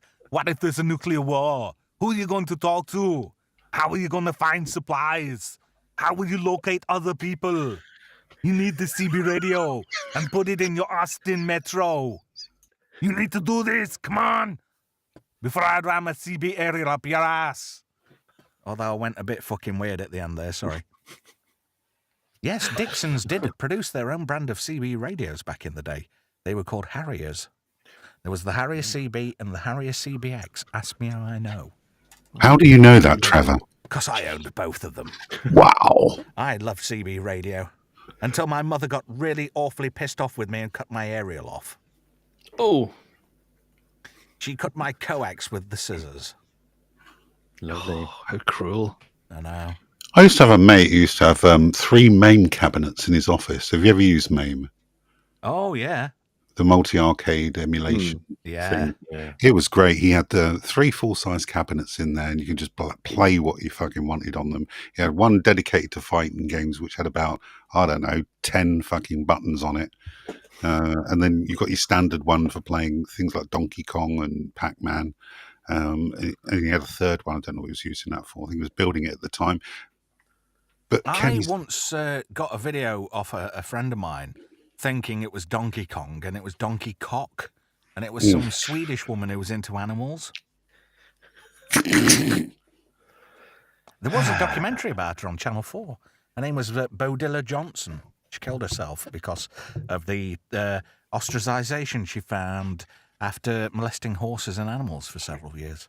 wow, best of all the animals. Well, you know, she found out it was a rough situation. Oh, is it Bodil Johnson? That's it, Bodil Johnson. She was quite popular on the old Colour Climax movies, apparently. According to my friend Andrew, who's just texted me about it. Apparently, Yes. Allegedly. Yeah. Hot Reels Volume Z has 4. gone loud. I did turn Z down a little bit. Yeah, am I better now? Way better. I like me now. You're twice as sexier and gayer than you were before, even though you're not gay. Thank you very much. You're not even fucking happy, are you? The police scanners were popular in the 80s too, says the Wayfarer Project. Yes, I used to have a scanner too. Don't know why. I worked at a Radio Shack one summer. Do you know, I've heard some scary shit. You know what, before mobile phones went digital, you could listen to conversations on a scanner. Some of the stuff like, maybe you could start on the wife first and I can watch for a bit and then join in, and it's like, whoa, fucking hell, I know that voice. That's my old headmaster. Getting arrested. That's very specific, Trev. Well, yeah. Put it this way, there were a guy who made a whole album, and he's called Scanner. His name's Robin Rimbaud. And he does a whole load of stuff about, at the time, about stuff he'd recorded off scanners. And he used to make songs out of people having phone conversations. He made a whole track out of somebody saying, "You jealous bastard, what will you do?" for a phone conversation. As you do. I think my personal favourite was, "Help, he's in the house with me." Yeah. My personal favourite is one called Loss of the Prixie Cell, which is completely bizarre because it starts with one of those, like, self-hypnosis songs with some bloke with, like, a Kent accent going, "First of all, you feel the energy moving out of your body, across of your shoulders, down through your body, and you push that energy down." Oh. Don't fucking start. Sure, I want from Leeds. Fuck off. I was going to say, you mispronounced Kent there. I'm Chris Eubank, and I will come round and fight your Nelson Mandela and box his bloody ears in.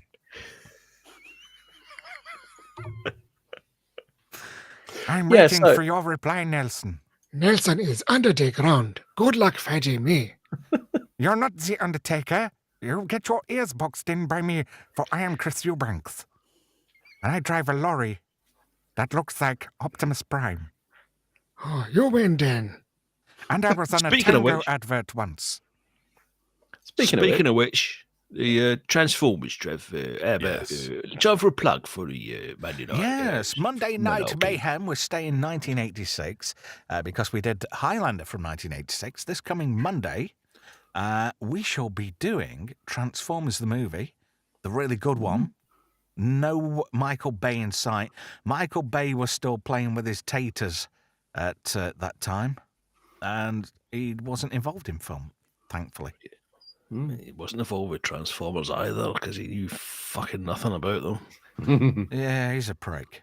Let's have flames on Optimus Prime. No, don't. You fucking no. Have you noticed every Michael Bay film since The Island has just been the same thing? It's The Island, but we'll stick Transformers in it this time. Boobs and explosions. I think that's pretty much Michael I actually Bay. quite like The Island. That's the only film by Bay I actually like. It's a remake, isn't it? It's a remake of an older film. I don't know. But Tom says, Simply the best. Better Better than than all all the the rest. rest. I shall box your bloody ears in, Nelson. Oh dear. Megatron must be stopped, no matter the cost. Prime! One shall stand, one shall fall. Why throw away your life so recklessly? That's a question you should ask your mum. What? There you go. Now you don't have to see the next Transformers movie. There That's we the whole go. script. Oh, you've just given away Monday. Oh, Wayfarer Project says, Trev, ever play with a ham radio? Yes, I am a licensed operator, full license operator as well. And I used to teach. Amateur radio to idiots, and I got fed up of it because there's nothing worse than trying to teach basic mathematics to a bunch of 35-year-old mongs. Oh dear. Lovely. Now then, Gordon, what do? I drive a coach. Do you? What's 3 times 9, Gordon? I'm fucking going to tell my dad. I drive a coach. I drive a coach. I'm telling my dad. Yes. I'd It get would like cooked. that, you know. Tom says, Optimus Prime. What? The last Transformers cartoon movie flopped, so they're going back to the terrible live action. Why did they try doing another animated one? They did a prequel called Transformers 1. It wasn't yes, they did. CGI. It was Yeah. shit. I enjoyed it. Oh, my kids said turn it off. I actually enjoyed it. It was a nice little romp. A romp. And you say Nice little a romp. romp. You said a romp in a I actually kid's liked the film. first Michael Bay Transformers movie as well. All the others are shit, but the first one I thought was pretty Yeah. good. See, the first, but the first one was sort of like it was new and interesting, and he made a couple of changes. That Sorry, I I'm not didn't laughing like. at. I'm not laughing at you, Help Desk. Of course, I'm not. laughing at Tommy says voice actors Nelson Mandela as Optimus Prime and Chris Eubank as Megatron. Don't care. Oh, Wayfarer Project says let's dare to be stupid. Does Oh, anybody yeah. know that song by Yes. Bruno Oh, yeah. Yankovic? Yep. Stick your head in the microwave and give yourself a tan. Yeah, I the know big that draw for song. the Americans though was Eric Idle being the voice of Wreck-Gar. They love Monty Python, don't they, Americans? Oh, strange. There's some cast that film for a cartoon. Yeah. Orson Welles, who was drunk and half dead. Mm. And then Leonard Nimoy Yeah. had to finish his dialogue off for him. What's this? Minimum says, the north of England has lower IQs. It's the gravy that does it. Go fuck yourself. Northern boys love gravy. We love gravy. We went down south a couple of years ago and went in a chip shop and asked for fish chips, peas and gravy. And he said, like, we don't do gravy. I said, you don't do gravy in a chip shop? He says, welcome to the South Coast, mate. Ah, dirty bastard. Wanker. No fucking gravy. Go out and buy some fucking Bisto immediately. I will destroy you for having no gravy. Good job Stark isn't here. He'd be wanking off at that, wouldn't he? Mind you, you say about gravy. Mm. You ever been to Essex? They got liquor. That's even worse. Liquor what? It's just called liquor. It's green. Liquor. I don't even know what the hell it is. It's just green. Can you imagine if that was your first name and your last name was Fanny? Or vice versa. Anyway, killed it again. Franco, I may address Franco Walker's in the chat from a few minutes ago because I can't be asked typing, Trevor. I'll be very clickety, like Michael Flatley dancing on your microphone there. But Franco Walker in the chat says I could never get into Transformers. I just saw it as one big advert. I didn't because I was still young and naive enough to just take it and be devastated when a character died. But 15 years after Transformers the movie was released. It would have been my first ever Amazon purchase, I think. I rewatched the film, 86, and I thought, exactly what Franco said. Fucking hell, this is just one big advert. They're killing off all the old characters and putting on the new ones on. I've been living a lie for the last 15 years. Oh, Franco says, no gravy in a chippy. Heathens. That's it. Stick up for the North. Because I'm technically in Yorkshire, pretty much. And I know Franco's a Yorkshireman. So I tell you what we do like round here, what nobody else seems to do. We do hendos on fish and chips. Hendos? Yeah. What the fuck is hendos? Henderson's relish. It's like... Come. Liam Perry's ripped it off. No, it's not like come, you twat. Drew Gordon says curry sauce. If you've heard of hendos, please do say in the chat. Minimum says pie, liquor and mash also lowers the IQ. Tom says, I bloody love liquor with me pie and mash. Are you from down that way, Tom? Do you sound like Jason Statham? Jason Statham's actually from about 8 miles away from where I live. What, right now? No, where he's from, where he was born. Oh. A little pit village called Shirebrook. Spit and you'll miss it. You've never had your knees broken until you've been to Shirebrook. Some of the finest See You Next Tuesdays I know are from Shirebrook. Wayfarer Project says Unicron was a drunken planet after all. Well, yeah, technically. Gravy on chips, you fucking animal, says Sword in the Storm. Oh. What's he said here? Derbyshire is not Yorkshire. Midlands weaklings are weak. Fuck you. Weak. Where the start fuck another are you war, from? a local war. Where are you from, Minum? Oh, I bet you're from fucking Kirkby, aren't you? Or Nottingham. Drew Gone says, I saw Queen at Nebworth in 86.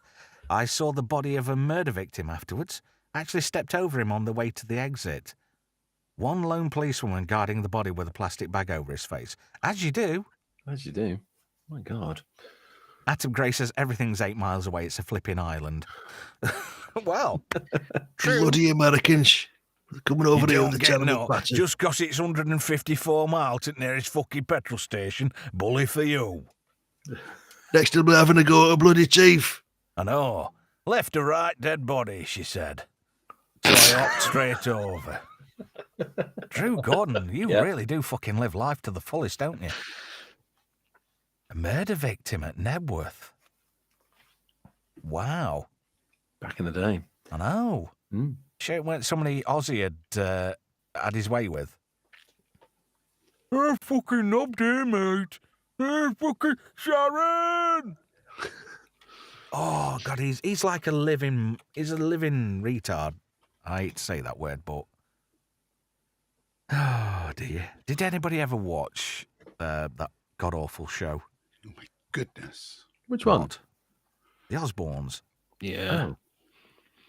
Some of it was okay until the funniest line with the one where it's going on about, I love you more than life itself, but you're all mad. And then you realise that they'd given him that line and he said it about 15 times before he could get it right. Say it straight. And I went, this is just one big con, this fucking programme. I like that. Have you seen that video where he says, I've done all kinds of drugs, you know what I mean? I can't be dealing with them. And he's pouring orange juice into a glass and getting it all over the table.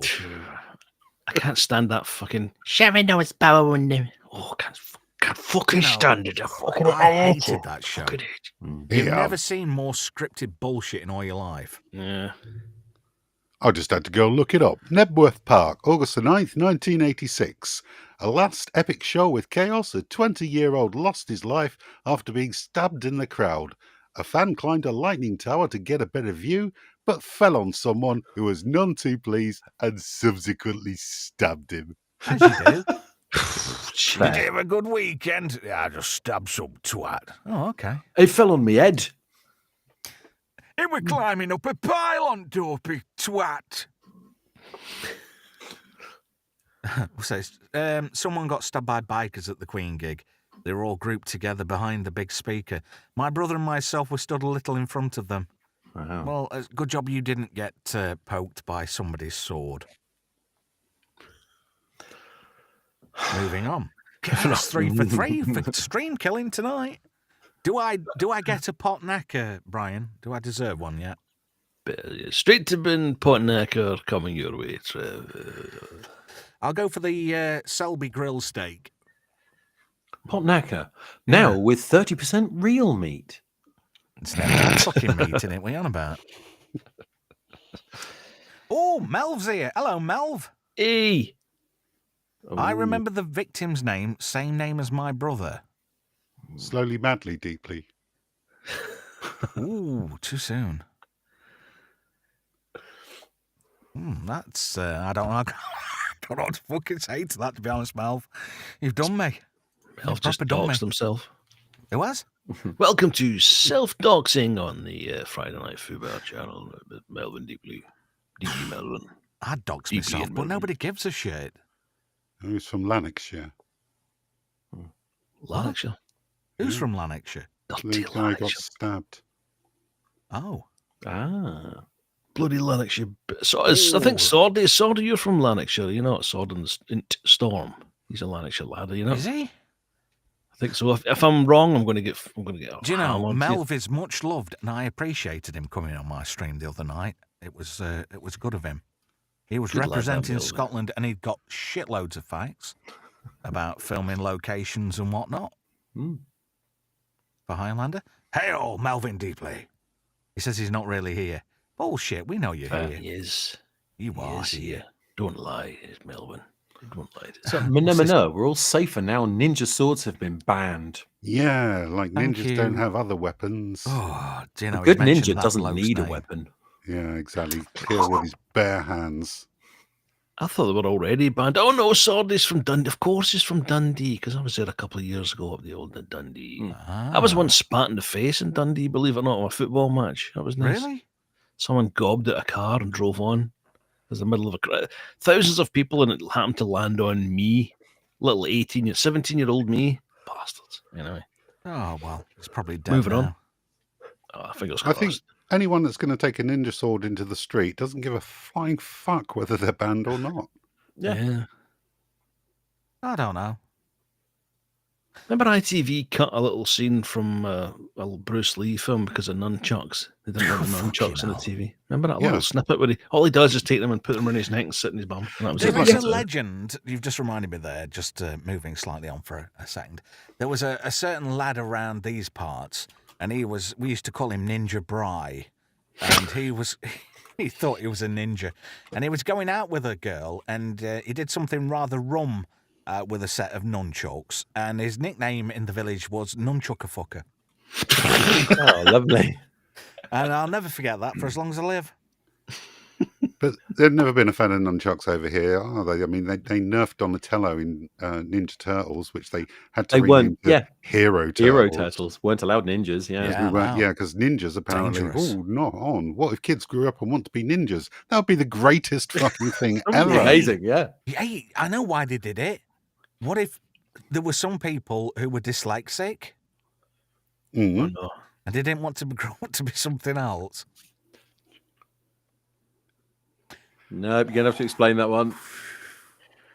Brian knew where I was going with that one, didn't you, Brax? You went, oh, fucking hell. It sounds like ninja. Oh, ninja, please.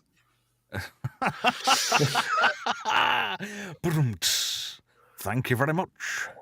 Remember the nunchucks were banned after Dave Lister helped himself right in the testicles with them? I don't know. It might be something to do with Ninja Brian, his nunchuck-a-fucker thing. Ninja Bry. Hey up, Ninja Bry. Are you still on the CB? But he is. He was the oldest milkman in Chesterfield. Oh, shit, I've just outed him proper there, haven't I? I heard somewhere, was it QI I heard on it, there was no such thing as ninjas, apparently. It was seemingly just something that would be like an assassin that was in kind of Japanese stage plays, and what they would do is if the background was all black and they would have these people in, you wouldn't know who it was. That's right. Yeah. I remember hearing that. And so ninjas weren't real. No. Somewhere around about Shinobi, it seemed to Chernobyl. Yeah. Chernobyl Fallout. That Chernobyl. I stopped eating fucking lamb because of Chernobyl. But I've played The Last Ninja. It does exist. And Way of the Exploding Fist. Anyway, it just reminded me there, we're saying Chernobyl. Can you remember when Chernobyl happened? Yeah. And they pulled all the Ready Brek adverts off of TV. Oh, because it's kids radioactive. The kids glowing red. What year was year was 86. Chernobyl, Trev? 86 again. This 86 is haunting us. Can I just say I was disappointed in terms of some of the Kilmer tributes that very few of them put the anal intruder scene from Top Secret. Well, the thing is, though, you got kids walking down the street glowing fucking red. It's like, shit. And at Chernobyl, we better take them adverts off. Who does that, though? Who like goes, hang on a minute, we can't have kids glowing red walking down the street after a nuclear accident? Probably get a letter from someone. You couldn't make that shit up now, though. If you told kids now, they'd think you were bullshitting them. But that was the thing at the time. Tom's making a sensible point in the chat, saying there were geishas, or geishas, whatever they call them, assassins, and Shinobi. Shinobi's a great game on the Mega Drive. I like that. Ninja Stars get in front of it. Ninja Stars have been banned for a long time, haven't they? Yeah. Anything that's fun. Anything that's fun for going out on a Saturday night's banned. Franco says in the chat, lol, I'd forgot about the Ready Brek ads ban. Yeah, but it was a thing, though, do you remember? Yeah, Menem says at least the price of lamb went down after Chernobyl. It fucking well did. I stopped eating lamb after that. Because it tasted even more like BO after that. Doesn't lamb just taste like fucking sweaty, fat bastard armpits? Depends what you get. If you're getting a kebab, a proper kebab, not the shit they sell in the turkey bollocks they put in your local. Doner kebab in naan bread is peak. Innit? I've got once. Size of a 12-inch single, and they just fill that with kebab meat, roll it up, and you eat it. See, it's like just me. I prefer a chicken shish. Yeah. Tom says, I reckon Val Kilmer would have loved this stream. I can take his picture down. I'll take his picture down now. Thank you, Val. Thank you for the memories. You can be my Huckleberry now. Oh, there we go. Oh, God, look at you sexy bastards. I know. Oh, I'm Batman. You're looking shiny, sir. Have you had an oil bath to get rid of all that Jabba semen? Jabba wanker. It does stain the gold plating. You want a wanker? Is it? You want a waggoa? You want a wonga? Oh, them wonga puppets. Oh, I always wanted to molest them. Ooh. Anyway. Stream killer. I know. 4 for 4 now. I'm doing well. All 30 people are just fucking loving this shit. Hey, anyway, Monday night stream doing exceedingly well. To say I've had a slap on the wrist from Studio Canal France. Bastards, dirty bastards. I know. Dead, them fucking French knobbers. What the fuck was that? Somebody getting a phone call? Was the Tango ad banned in the UK? Yeah, for happy slapping the... oh, Geordie, let's have a rewind. Yeah, amazing, Ralph. With the little orange Tango man. It was Ray Wilkins, wasn't it, did the voiceover? Smashing Peter. I don't know. Ray Butch Wilkins. Former AC Milan, Queen's Park Rangers, England International. Sword in the Storm says, at least Kilmer isn't the shittest Batman. No, that's George Clooney. That's right. Yeah, George Clooney was just fucking dog spunk. I think if they'd given Kilmer something like what Christian Bale had done, I think Kilmer, when he signed up, thought he was doing something a bit more serious. And then when he realised it was a pile of manure, he said, bugger this, I'm going to do the same. I'm not doing the sequels. But apparently, he wanted to let his kids wanted to see it, or he was going to let his kids see the film, and he didn't have a copy. He ended up having to rent his own movie. As you do. And he put it on, and 10 minutes into it, the kids had disappeared upstairs. It's just fucking sitting there watching his own film when this is a pile of shit. Oh, dear. Well, what? Ninjas were more like nonjas. John Goodman, Speed Racer 2008, the Wachowski sisters. Okay. Kids were getting ruptured eardrums, says Cartoon 154. That's because of the Tango. Oranges! Oranges! Tom says the advert was banned, but it was too late. Gangs of teens were still going round, happy slapping the fook out of people and filming it. Yeah. True. Cat was out of the bag. Oh, that reminds me. Didn't Tango have a bit of a spate where they tried to follow suit from Pot Noodle? You know how Pot Noodle did it's the slag of all snacks. And then they had the Tango where a can of apple Tango rang some bloke up in a board meeting. Yes. That's like trying to talk dirty down the phone to him. Yeah, It's and he all goes, like, apples, dang nabbit. you And peel off my label. It's all like, I remember. Oh, God. I remember that. Oh, the time of trying to be... What? I screwed up the delivery. I don't know. I'm not sure what you're on about there. Franco says, please subscribe and hit the bell, share, hit like, and select live chat. Thank you. Yep. Manuel Griel says, Japanese letter type thing. Shinobi, it's just another reading for the kanji nin, which means to endure. It's some fucking endurance watching this shit, I tell you. A ninja is someone who endures, which is what they did. They were special forces, not assassins. Hail, Manuel Grill. Hail to Manuel in the chat. Good lad is Manuel. Aye. Nice. I read it, Manuel. A minimum says Keir Starmer is due to ban the 12-inch strap-on black ninja dildo. Only dildos under 3-inch will be allowed. Well, that's my entire dildo collection down the drain. He'll have to take out his arse first, won't he? They're doing a 1.5-inch dildo, and they're calling it the Chegwin. Are you interested in a Chegwin, Z? Well, do they come in bulk? They came in Maggie Philbin. Because my ring piece is like a wind tunnel. Well, there's Tampax for that.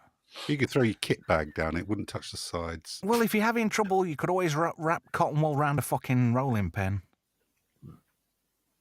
Cartoon Man 154. Remember when Tango adverts at bus stops actually accidentally had twat on them? Was that Tango with a twist when they released the Lemon Tango? It is indeed, yes. I'm glad you interjected there, help desk. Yes. Tango with added Tango. I did something like that. This is the stream killer of all stream killers. It's so bad and easily killed, been going for 1 hour and 50 minutes. Do you know, it's really fucked me up having to bring Fubar Friday back 6 months early.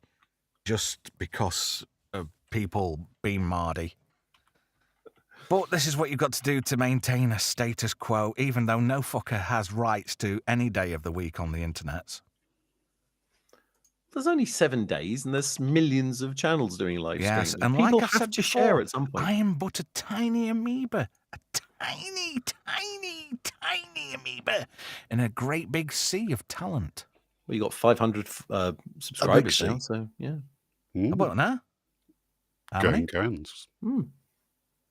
Well, 760 people apparently. There you go. To, poor bastards watching this shit. Oh, yeah. Anyway, like I was saying, the Highlander's doing well. To say YouTube said, no, Minum, I don't want to go to Tuesday. Everybody wanted me to come back on Friday. So that's what I've done. Franco said it's worth it, Trav. Okay, yeah. It's good. Common People says I'd send a super chat to stop this stream if I could. Is it that bad? Cheeky. Are we really doing that bad? We're fine. Thanks, Franco. Thanks for cheering us up to know that during this stream we've lost 2 subs. Let me just refresh. No, it says 760 on my phone. Wayfarer Project, yes. What? The answer to that one. There's nothing else good on a Friday. Well, apparently there's some specky four-eyed twat having a go in there about now. Yeah, I wouldn't know. They're probably just this small independent streamers. Leave them to do what they do. You know. I tell you something, he can't go out on a hot day. He'd burn his fucking retinas out, wouldn't he? He's got some right jam jar bottoms, as Gaz. Friday night ties. Over his head. Makes him look better. And I like all your favourite MAGA fans in one place. Wayfarer Project, you know, Steely Dan was named after. Well, thank you, Sword. I've just answered that for the love of Christ. Fine. Sorry. For the love of Benji. Yeah, but you know, it's one of those facts like 10cc named after the average amount of jizz. Well, thank you. Sword. Bad enough without repeating ourselves. Well, this is what fucking doesn't. I Carry thought on. Motley Crue was a dildo too, and Fleetwood Mac says minimum. What are you saying? I'll tell you, if you want to see a dildo in action, look at Mick Fleetwood in The Running Man. You'll never find a more fucking cupinol performance. He's fucking won us out. I've seen more flexible coffins than Mick Fleetwood. I remember you. You took away our songs. Yeah. Come on, Mick. Fucking start acting. I am acting. No.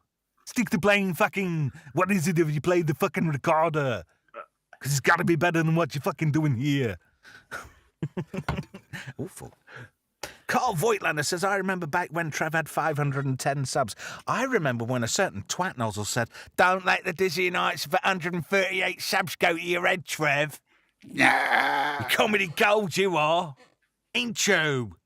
I had to fucking move out of my own country because no fucker like me. If you're going to do an impression of that gentleman, I can advise you that the best thing you can do is to move away from the microphone.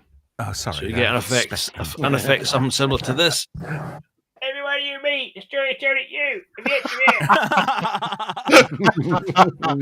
Oh, dear. Oh, dear. Whew, I've got a dab on. Anybody else got a dab on? Aye, but it's only because that's all I can manage these days. Oh, dear.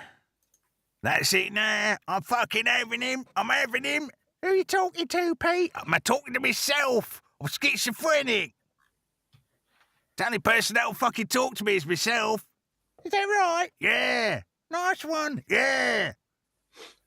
I bet he does. I bet he spends hours talking. He amuses himself. He'll hate me for this, but there was one night he amused me at that. His internet was terrible, right? And a couple of people in the chat had said, we can't hear you. Internet's not good. And he said, well, I thought he was serious. It's not my fucking problem. You can't hear me. That's like, why I'm sitting thinking, why fucking bother turn the internet on at all? Just sit in front of your mic. Just rant into the ether. But that was quite amusing. That's perfect impression. He knows. If you know, you know. Atom Gray says, B-sides coming up in 2 hours, lads. Hey, I'll be there. I was watching you the other night. There's a guy on B-sides I'm a big fan of. Yes, tell us more. No, I can't tell you. Oh, we got to go and watch it. Oh, he likes otters. Smilex. Smilex. I love Smilex. I'd love to get Smilex on the channel. We did an entire Batman stream and didn't mention Smilex gas. That's where he got his name from. Really? Yeah. I thought it was some kind of otter frottage. Frottage. Hey, I wonder if you could get like a gay rubbing cheese and it's called frottage cheese. Frottage cheese. Oh, dear. It's kept underground and matured in a I know cave. what frottage cheese is now. It's knob cheese for gays. Oh, for God's sake. It's actually called cottaging cheese. Oh, he's here all week, folks. C3PO. I thank you. I'd like to know what Smilex is, how he's able to go on the streams that start at 2:00 in the morning. I don't know. Is he a coke dealer or something? I want to know. That's when their business kind of takes off. I keep sending him friend requests on, not friend requests, follows. I keep following him on Twitter and he just ignores me. Does he? The bastard. Never to have a word. But I remember him when I from the chat on that other channel I used to appear on. If you know what I mean. Right. Yeah. Like sitting on a razor blade. It does say up here, river otters are more often active at night. Oh, that'll be it then. Maybe he's a burglar. Yeah. He's taking that otter fetish a bit too far, isn't he? Let's be honest. What's that? Carl Voigtlander says, I'll be there as well. Smilex. Is it Smilex or Simlex? I always get it fucking wrong. Smilex. Yeah, I thought so. Smilex gas. Yeah. With a new secret ingredient. Smilex. Yes. Yes. There's a lot of people... You literally did that movie last Monday. How can you not remember? I know. I've been to sleep since then. What? Stolen my line. Common People says Smilex is only on B-sides because his mother invented the spork. I'm sure somebody else invented the spork, and the status or bio says you could thank me later. Who is that? That's somebody on Twitter. Yes, is it not in his profile? I invented sporks, you all owe me royalties. Yeah, I'm going to look now. I'm pretty sure that's in his bio. Yeah, maybe that's where I've got it from. But yeah, it's funny how you sort of you circle around people on the streaming crowd, but you don't actually connect in one way or another. But I would like to to branch out and get some other voices and people involved on the channel. That would be great. Because our Yank contingency seem to have abandoned us a little bit since we put the clocks forward. Yes, because I was saying to people, you could come on the channel tonight. And then it was just me and Help Desk, and we got floundering, and then Z came in for a reach around, and then Brian helped out by spraying some lube on. Thank you. I appreciate it muchly. That's Wayfarer in the chat again talking about dildo. That's 22 dildo comments this evening, Wayfarer. Is there something you'd like to tell us? Yeah. Don't be mean about Smilex. He's a nice guy. He's very good, very witty. I like his banter. But then again, I've just noticed something, Help Desk. Yes. Have you made your Batman look purposely boz-eyed, or is it that just coincidence? That is just coincidence. I've trained an AI to put my face onto other pictures. It's not perfect, and in this case, it couldn't line up the eyes correctly. I don't know. It kind of looks like you're on a vinegar stroke. Just at the peak there. Just right. This is my O face. It's like you're on the crest of a climax. Well, I am all in leather, so... Well, whatever floats your boat there, sailor. Oh, sorry, we've already got a sailing unit in the... I'm sorry, Z. That's all right. I can fit you all in. Oh, thank you, sailing unit. It's okay. I'm Batman. I like it how Z gets the sailing unit joke. I don't. I've just been going along with it. Oh, you bastard. Oh, fuck. Now I feel a right tit. Oh, it's my own. Ooh. I'm getting some right jugs on me lately. Do you know what they say to me in the pub? Trev, if you ever got stuck in a lift, you could give yourself a tit wank. I thought it was show us your tits. There has been that as well. I mean, I probably could fit a tit in my own mouth now.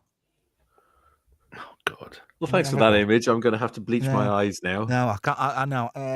Absolutely every fuck in the chat's trying it now. Try to see. Wayfarer Project says, Trev, can I come on sometime and talk about dildos? Well, either that or synthesizers. I'd sooner talk about synthesizers. I'd sooner talk about dildos. I don't know a deal about dildos, to be fair. How about a synthesizer that's used as a dildo? Hey, maybe as like a pitch bend, but you bend it up your ass. Straight up the Ronson. I like that voice. You sound like the new Swedish chef. Hey there, Hey there, Kermit. Hey there, Swedish chef. It was meant to be, I used it a couple of years back, and it was meant to be Jim Morrison, and it ended up sounding a bit more like Denzel Dexter from The Fast Show. Maybe you could do Swiss Tony. Instead, I could sell you a car. Selling a car. It's like making love to a beautiful woman. Swiss Tony was my favourite character from The Fast Show. Bet you can't guess who my second favourite character was. Unlucky Alf. The 13th Duke of Wyndham. You ready? Yeah. Nice. Jazz Club. Yeah. Jazz Club. Yeah. Welcome to Jazz Club. I liked it when he got out-jazzed. Great. He didn't know what to fucking do, did he? He was going to have a bitch fit.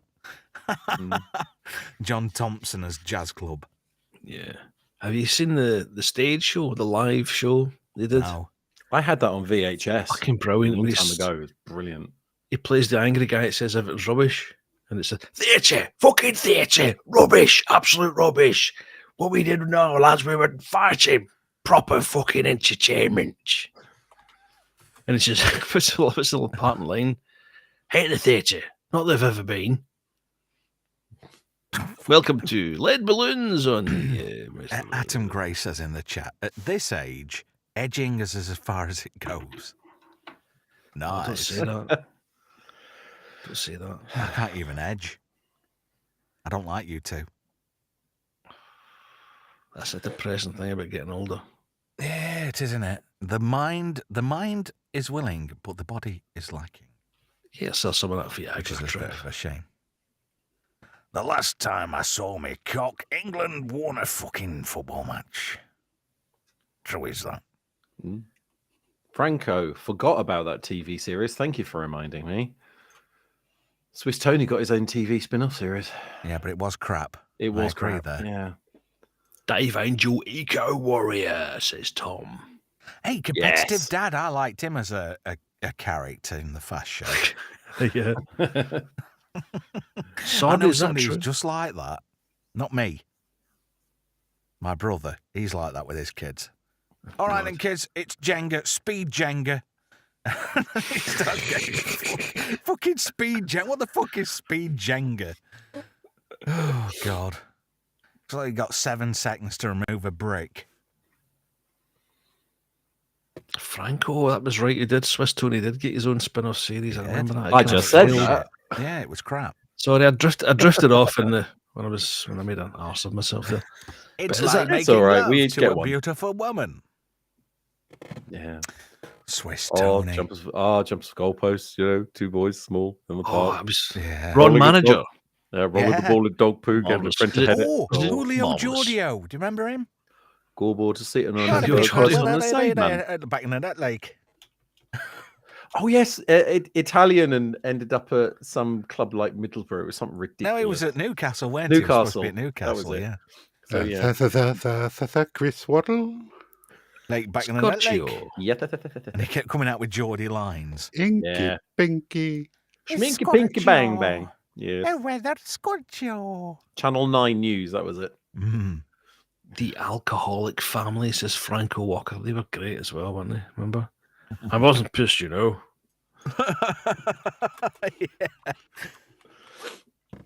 Oh, the memories. Duke of Wyndham. What do we think we should go for, lads? 2.5 hours and then call it a day? Was it? I can't see the timer, Trev. I've got the chat up. 2 hours, hours, 6 minutes, 2 hours 45. and 6 minutes. Well, nearly 2 hours. And 2 hours, 7 6 minutes. Yes. Cut it I off at think 30. half past is Yeah. not unreasonable, to be fair.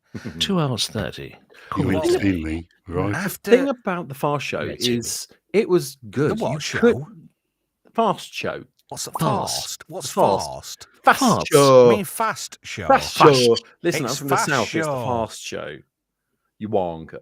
I suppose you have a you couldn't- bath. You couldn't make it today because half of it would be, sort of like, oh, you'll offend somebody. You can't say that. You know, who gives a fuck about offending people if something's funny? Well, Who's this is what I'm scoffing? hoping Who scoffed? for Naked Gun. Who You went, scoffed there? Shooter. Oh, up against a Teresa. Oh, so juicer. Oh, What about Jesse's Dyers? this week I have been Mostly mostly eating eating- beans. Yeah. Yeah. And cheesy peas. Cheesy peas.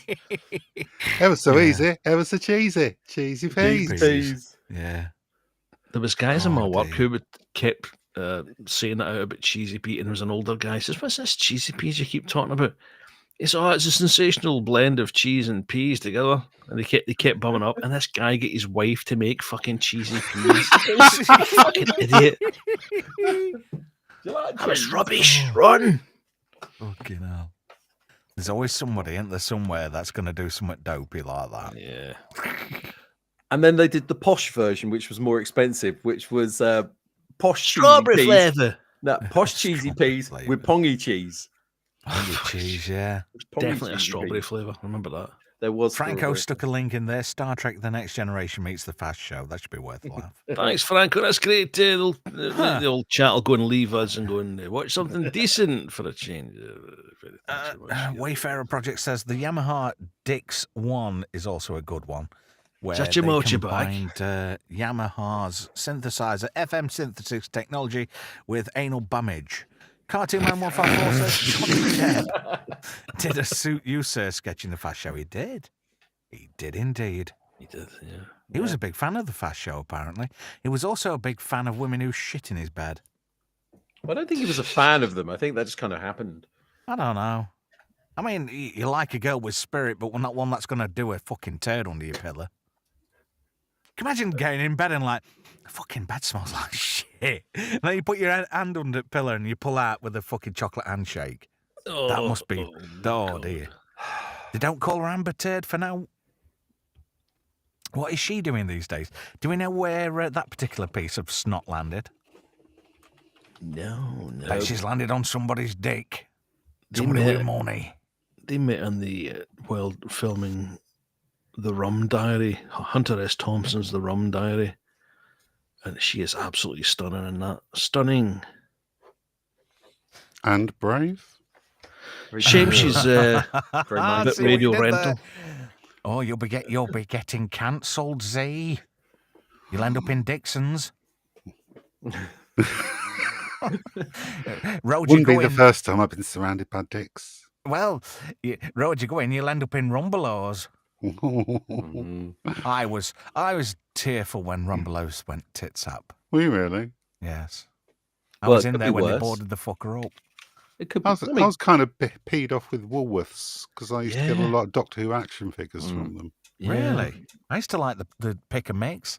Yeah, I used to like the security cameras. Yeah, if you shoved your finger underneath the scales, you could get the entire bag for sort of like 100 grams. So it only cost you £1. 100 grams? You mean a quarter? It's 125 grams, I think. No, when sweets were sweets. Oh yes, they did quarters and pounds. Didn't they? A quarter. Could I have a quarter of chewing nuts? Which was always funny. Asking for a bag of chewing nuts. Can you remember Nutty Slack? Did anybody have a sweet shop where they sold Nutty Slack? No. Oh dear. Oh. Nutty Slack. It just looked like clag nuts. Going back a couple of minutes, I've just found a disc. Drugs? No, a CD from a long time ago. I've got the official Fast Show interactive CD. Yeah, it's got games. And it's got a Cheesy Peas. Has it got a 330-day trial of AOL with it as well? No. I mean, this is actually one that was released by the BBC, and I bought it from the BBC shop. Nice. A YouTube review of that is a must. I might actually consider doing that because it's just for its rarity value. This is a relic of history. It's got. Sword in the Storm says he got a quarter of cola cubes last week. Oh yes. I fucking love cola cubes. I miss cola cubes. You see, I liked aniseed balls or aniseed twists. No, couldn't stand them. I like rhubarb and custards. Oh no. And I didn't like pear drops. They just tasted diabetes. Oh, I love apparently. pear. I love pear. Oh, proper Jargonelle pears, the ones that actually tasted like chloroform. Oh, I don't know about that. Oh, they were good. I'll stick with Nutty Slack. Old school. Drew Gordon says he has the interactive Banzai TV show DVD. Banzai was fucking brilliant. Banzai, wow. Oh, I do remember Do you mean Banzai. peanut brittle, Trav? No, Nutty Slack. What the fuck is that? It's like clag nuts. That doesn't help. I have no idea what they are. Imagine bits of chocolate that look just like mincemeat. Are you on about Nutty Poo sort of thing? No.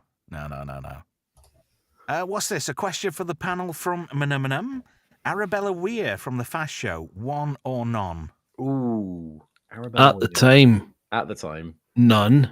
No. Definitely one. I can't remember Arabella Weir. Oh, you will when you see her. Does my bum look big in this? That was her. Oh, right. Let me have a look. Actually, the live show, there is this one bit, I can't remember who it is, but it's basically a guy lying on the floor going, whip me, beat me, tread on me. And Arabella Weir in what I can only describe as a red PVC catsuit, whipping him, and then stops and just goes, yeah, does my bum look big in this? It's so out of left field. How did I forget that bit? Oh God, she looks like Lisa Tarbuck, except a third of the size. Yeah. No, I still won't touch it.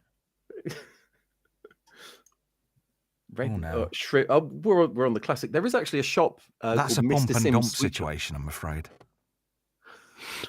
Tom says shrimps. I loved shrimps. They were all right. Not bananas, though. There is a shop called Mr. Sim's Sweet Shop. It's sort of like dotted about various high streets, and they do all of the old classic sweets, and you can buy them in sort of like quarters or grams, depending on how you feel. Quarters. Yeah. I like Bassetti. Does anybody else like Bassetti? The hard licorice in them big strip things?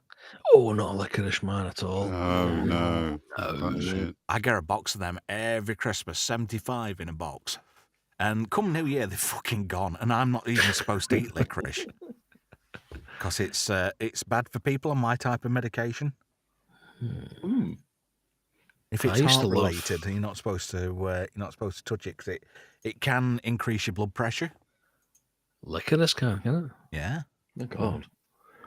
It's not good for you if you've got high blood pressure. And the lifestyle I lead, and I don't mean as in like what I eat and poor lifestyle choices, it's just the fucking kids and wife I've got. When I got dib dabs, I used to give licorice to my sister. You know, the dynamite ones. Oh, the sherbet fountains. Yeah, sherbet fountains. She got the licorice, I got her sherbet. They're not called dib dabs anymore. It's dip dab now.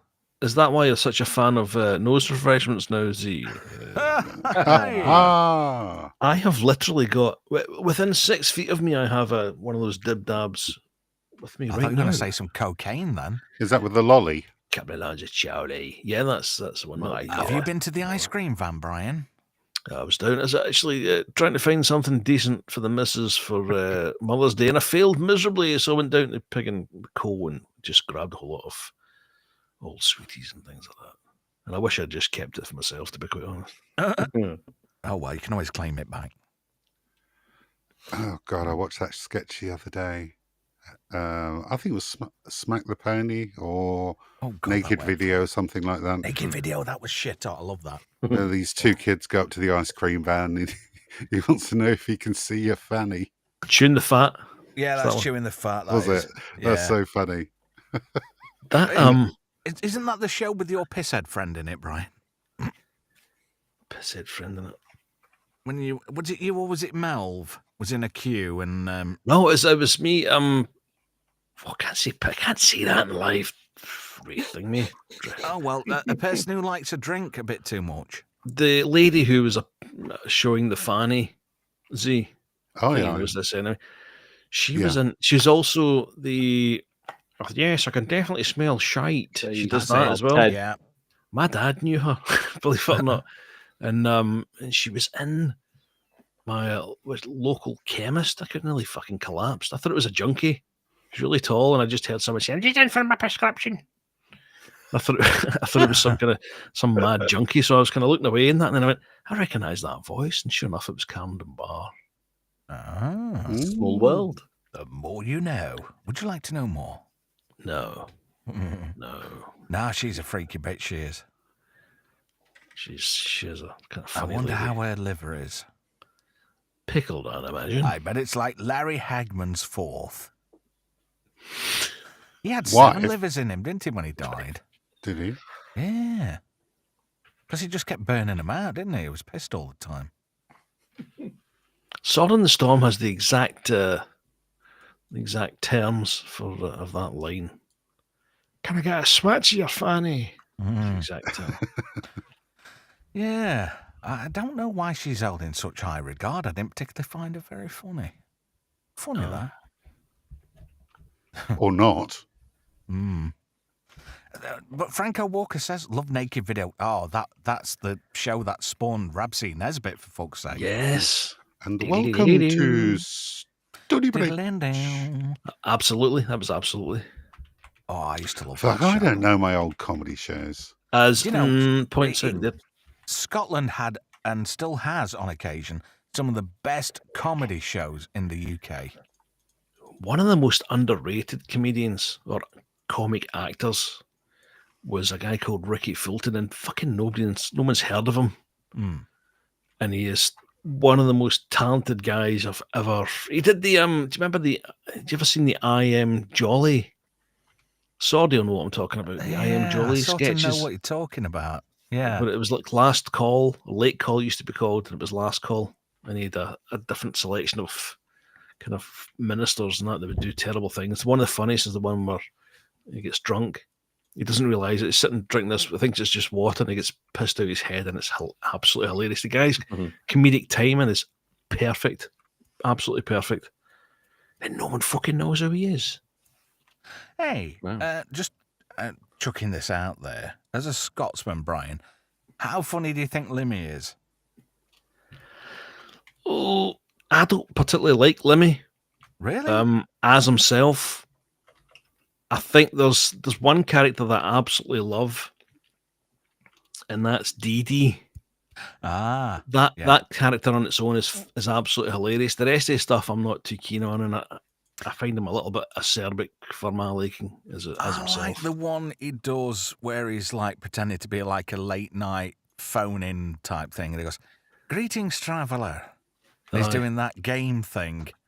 And he's going, this bloke goes, I remember you from school, you're a right gobshite you were. And he's like, no, I think you've got me mixed up. That's right.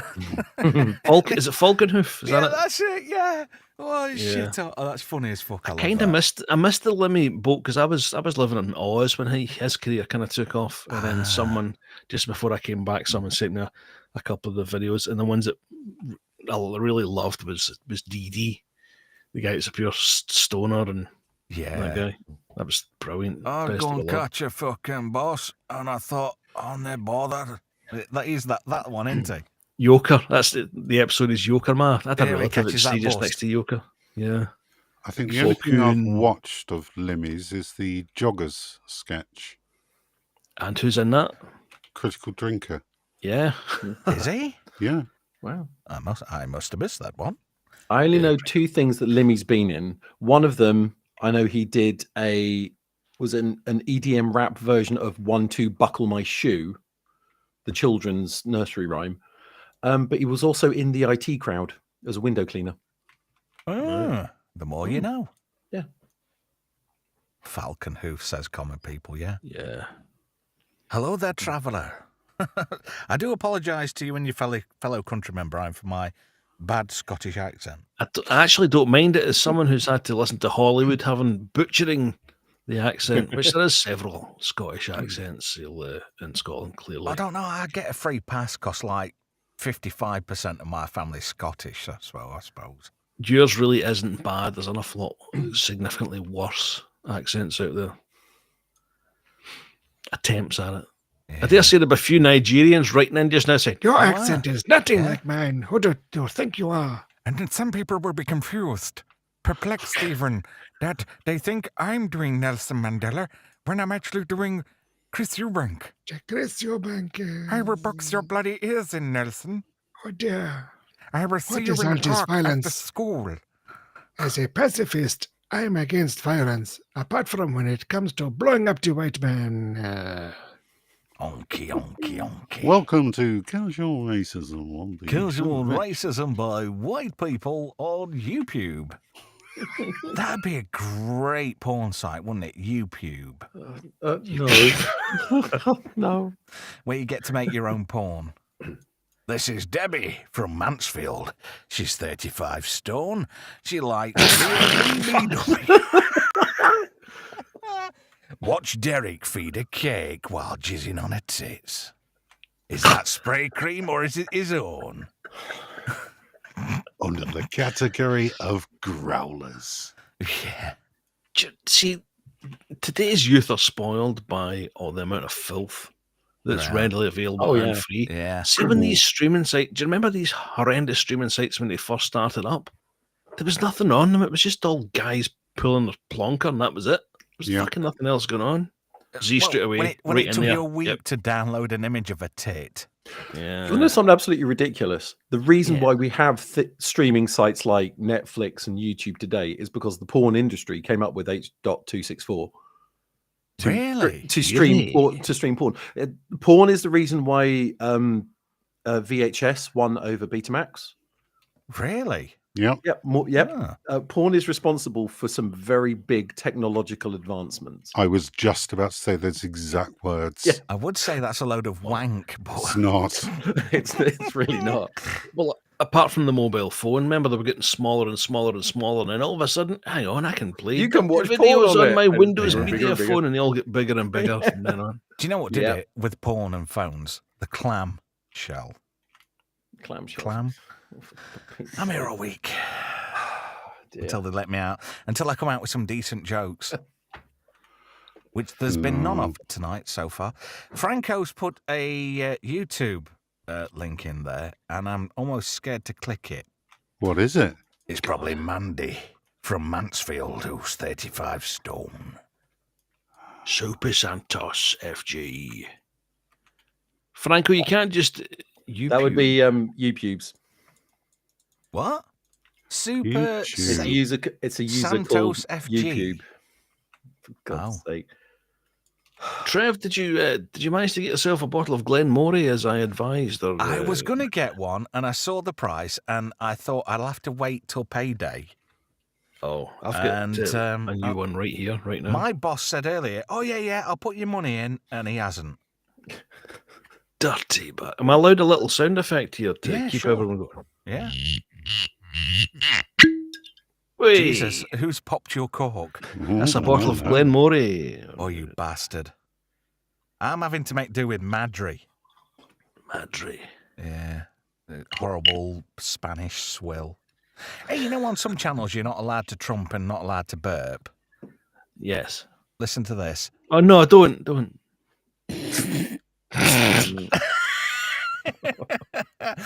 Oh dear. What's this? Drew Gunn says minimum porn and shrooms. What? Really? What's that got to do with anything? Porn is the reason the man left the Stone Age. Yep, porn and shrooms. Maybe it's an offer. Num-num. Porn and shrooms? You don't need porn and shrooms when you have AI on the go these days. Franco says, wrong. There was just as much porn on Betamax as VHS. It was just that VHS was cheaper and machines were smaller than Betamax. Yes, and that's why it won, because people were buying more porn on VHS. Yeah, but the thing is, what people don't realise is Betamax outlived VHS. It was still going, but in a digital format. And it's still used in some TV stations to this day. But the porn in the UK was crap. We weren't allowed to show penetration on VHS, were we, those days? You're going to do the that. Mickey Mouse porn movies. Yeah, exactly. It's What, like so Robin softcore. Asquith in Confessions of a Window Cleaner? Yeah, exactly. Oh, that was as rum as it got, wasn't it? You know, Robin Asquith with his white shitty shit streak down the back of his white Y fronts while he's pretending to knob some bird. Mm. And if you were to get a good one, it would like be grainy as fuck, copied 100 times. I've just had a really horrible and the thought tape now. so worn thin. Do you think Robin Asquith stunk of shit? He's still on the go, believe it or not. He was in Bottle Boys, the worst sitcom ever made. Was he a milkman? He was. Bottle boys, up with the lark. Who cares if it's raining? Yep. Who cares if it's dark? Anything you're short on, darling, leave me a note. Can you remember that? That was really bad. No, not at all. It's obviously left some sort of lasting impact on you there, Trev. It did. I remember the song, that's about it. Me too. Minimum says Linda Bellingham. She was in Blake 7. And she was the Oxo mum for years. Oh, Linda Bellingham. Wasn't it weird how that Oxo family, they were just weird. Why are they all white? Why are there no black people? That lass, she got fatter and fatter because of all the Oxo. I should box her mother's bloody ears in. Will you be using the moist heat method?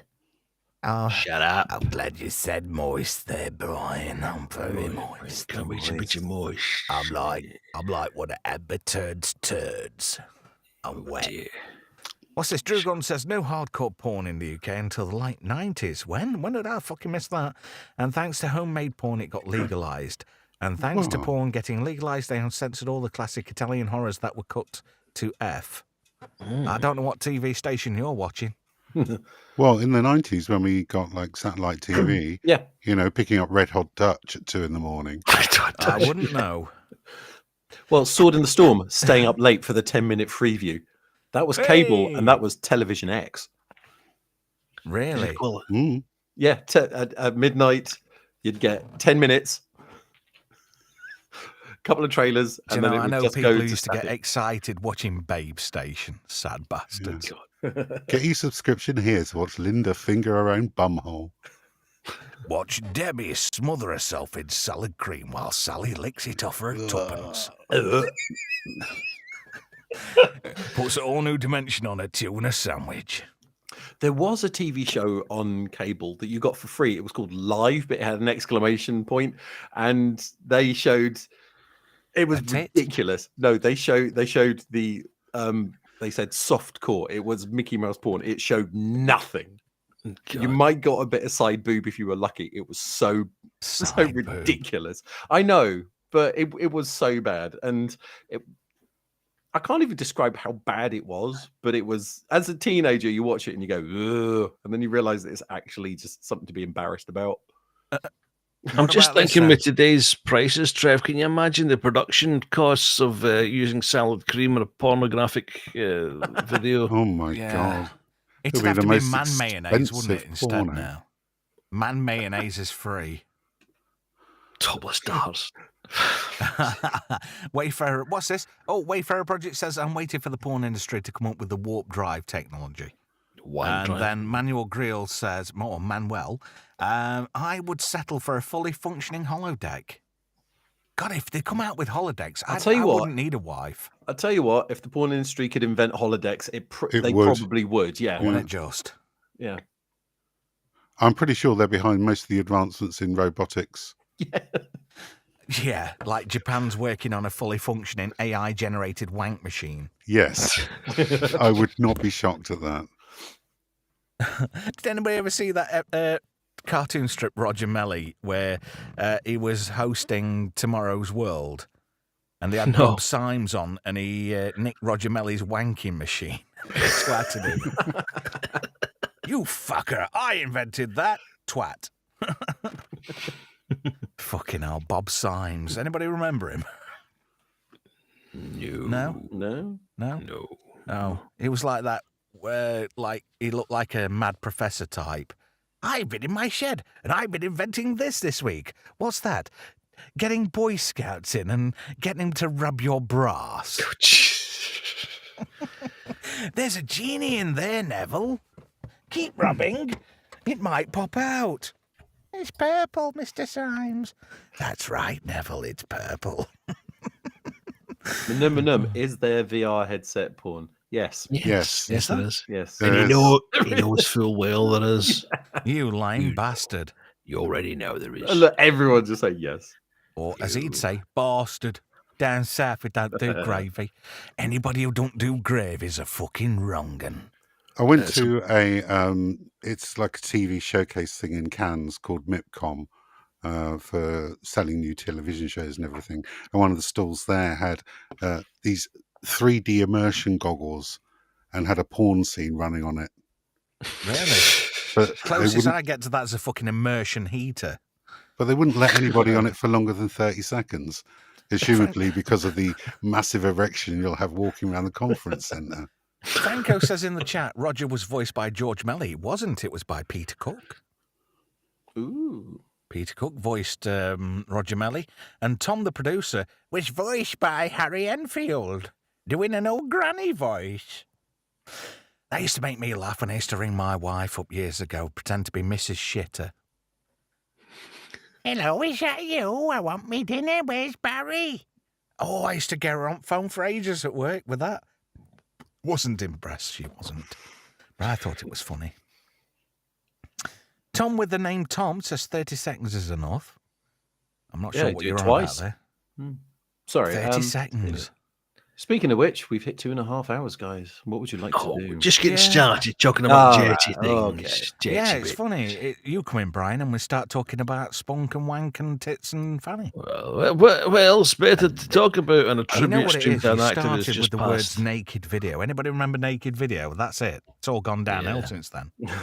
Yeah. And 45 people left the chat since we started talking about porn. Oh dear. But we gained 135. Fair enough. Oh dear. I tell you what, we'll go till 22 because I'm flagging now and I've got some TV to watch. TV to watch at this time. Yeah. Well, you know, because I've done all of the Highlander movies, I've started watching, because Andrew Broadbent in the chat said it's all on YouTube, so I've started watching Highlander the series. So I've been watching that casually. So anyway, VR porn. The worst thing about the VR porn is if you were using a PlayStation 5, is you need to have it hooked up, calibrated, and also a camera looking at you as well. So you could be providing pornography for someone else at the same time. And you So don't know somebody it. in Japan could be watching you having a wank. Make sure you lock your door. Nothing, because you can't see them coming in. Just I've heard. Nelson Mandela masturbating there with his PlayStation 5. I was just rubbing one out with my 11-inch cock. I've been in jail for 27 years. You cannot blame me for jumping on the PS5 dirty thing. It's all right. I used Neville on the next bunker down.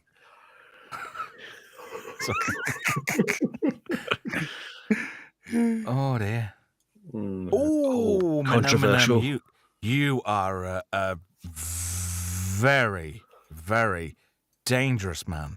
We all thought it, but you've said it in the chat, and I'm not repeating that because you can't say anything about these people what do the wrong things because they're in the right according to him with the several tiers of doing things. What about that Rachel Reeves? What a No, I don't do politics here. Well, from accounts. Yeah. What pain in the old shit? Pain the fuck. Yeah. Oh, I don't know. I just think it's made up. They just stick any fucker in, don't they? And now they've stuck these arse clowns in. But you get your leftist types who are wanking off about it, and they think it's great. The world has gone upside down in recent years. Yeah. I think, personally, they should stick all lefties in a big pit and then fill it full of Beano books and concrete. The cold bitch don't mind, lad. Yeah. Proper lefties. They want to stick it on a boat, put it in the middle of Atlantic, and a bomb going off. Round them up, put them in a field, and bomb the bastards. Bomb them? I'm an do old school. I'm an old school lefty trade union guy. I don't know where I am now. It probably makes me far right. Yeah, I mean, I'm at the point where I think Comrade Keir is an authoritarian bastard. Into just. And Trump isn't doing all that bad. He's actually delivering on all his promises. I don't know how I got to this point, because 4 years ago, years ago, before he even got elected, I can't stand the guy. I think he's an absolute twat waffle. I've gone the other way. I was kind of don't really care about this guy. It doesn't mean anything to me, and I'm thinking he's a bit of a ham shanker. Having said that, some of the stuff he did in Scotland when he was putting that golf course up. Oh, the golf course, yeah. Shit. Bit of a shit. Aye, not good at all. So anyway, let's not talk about He won a democratically elected election. It is therefore the American people's problem they put him in charge. And thank you for joining us on Bollocks Politics tonight, which killed the stream. We'll see you for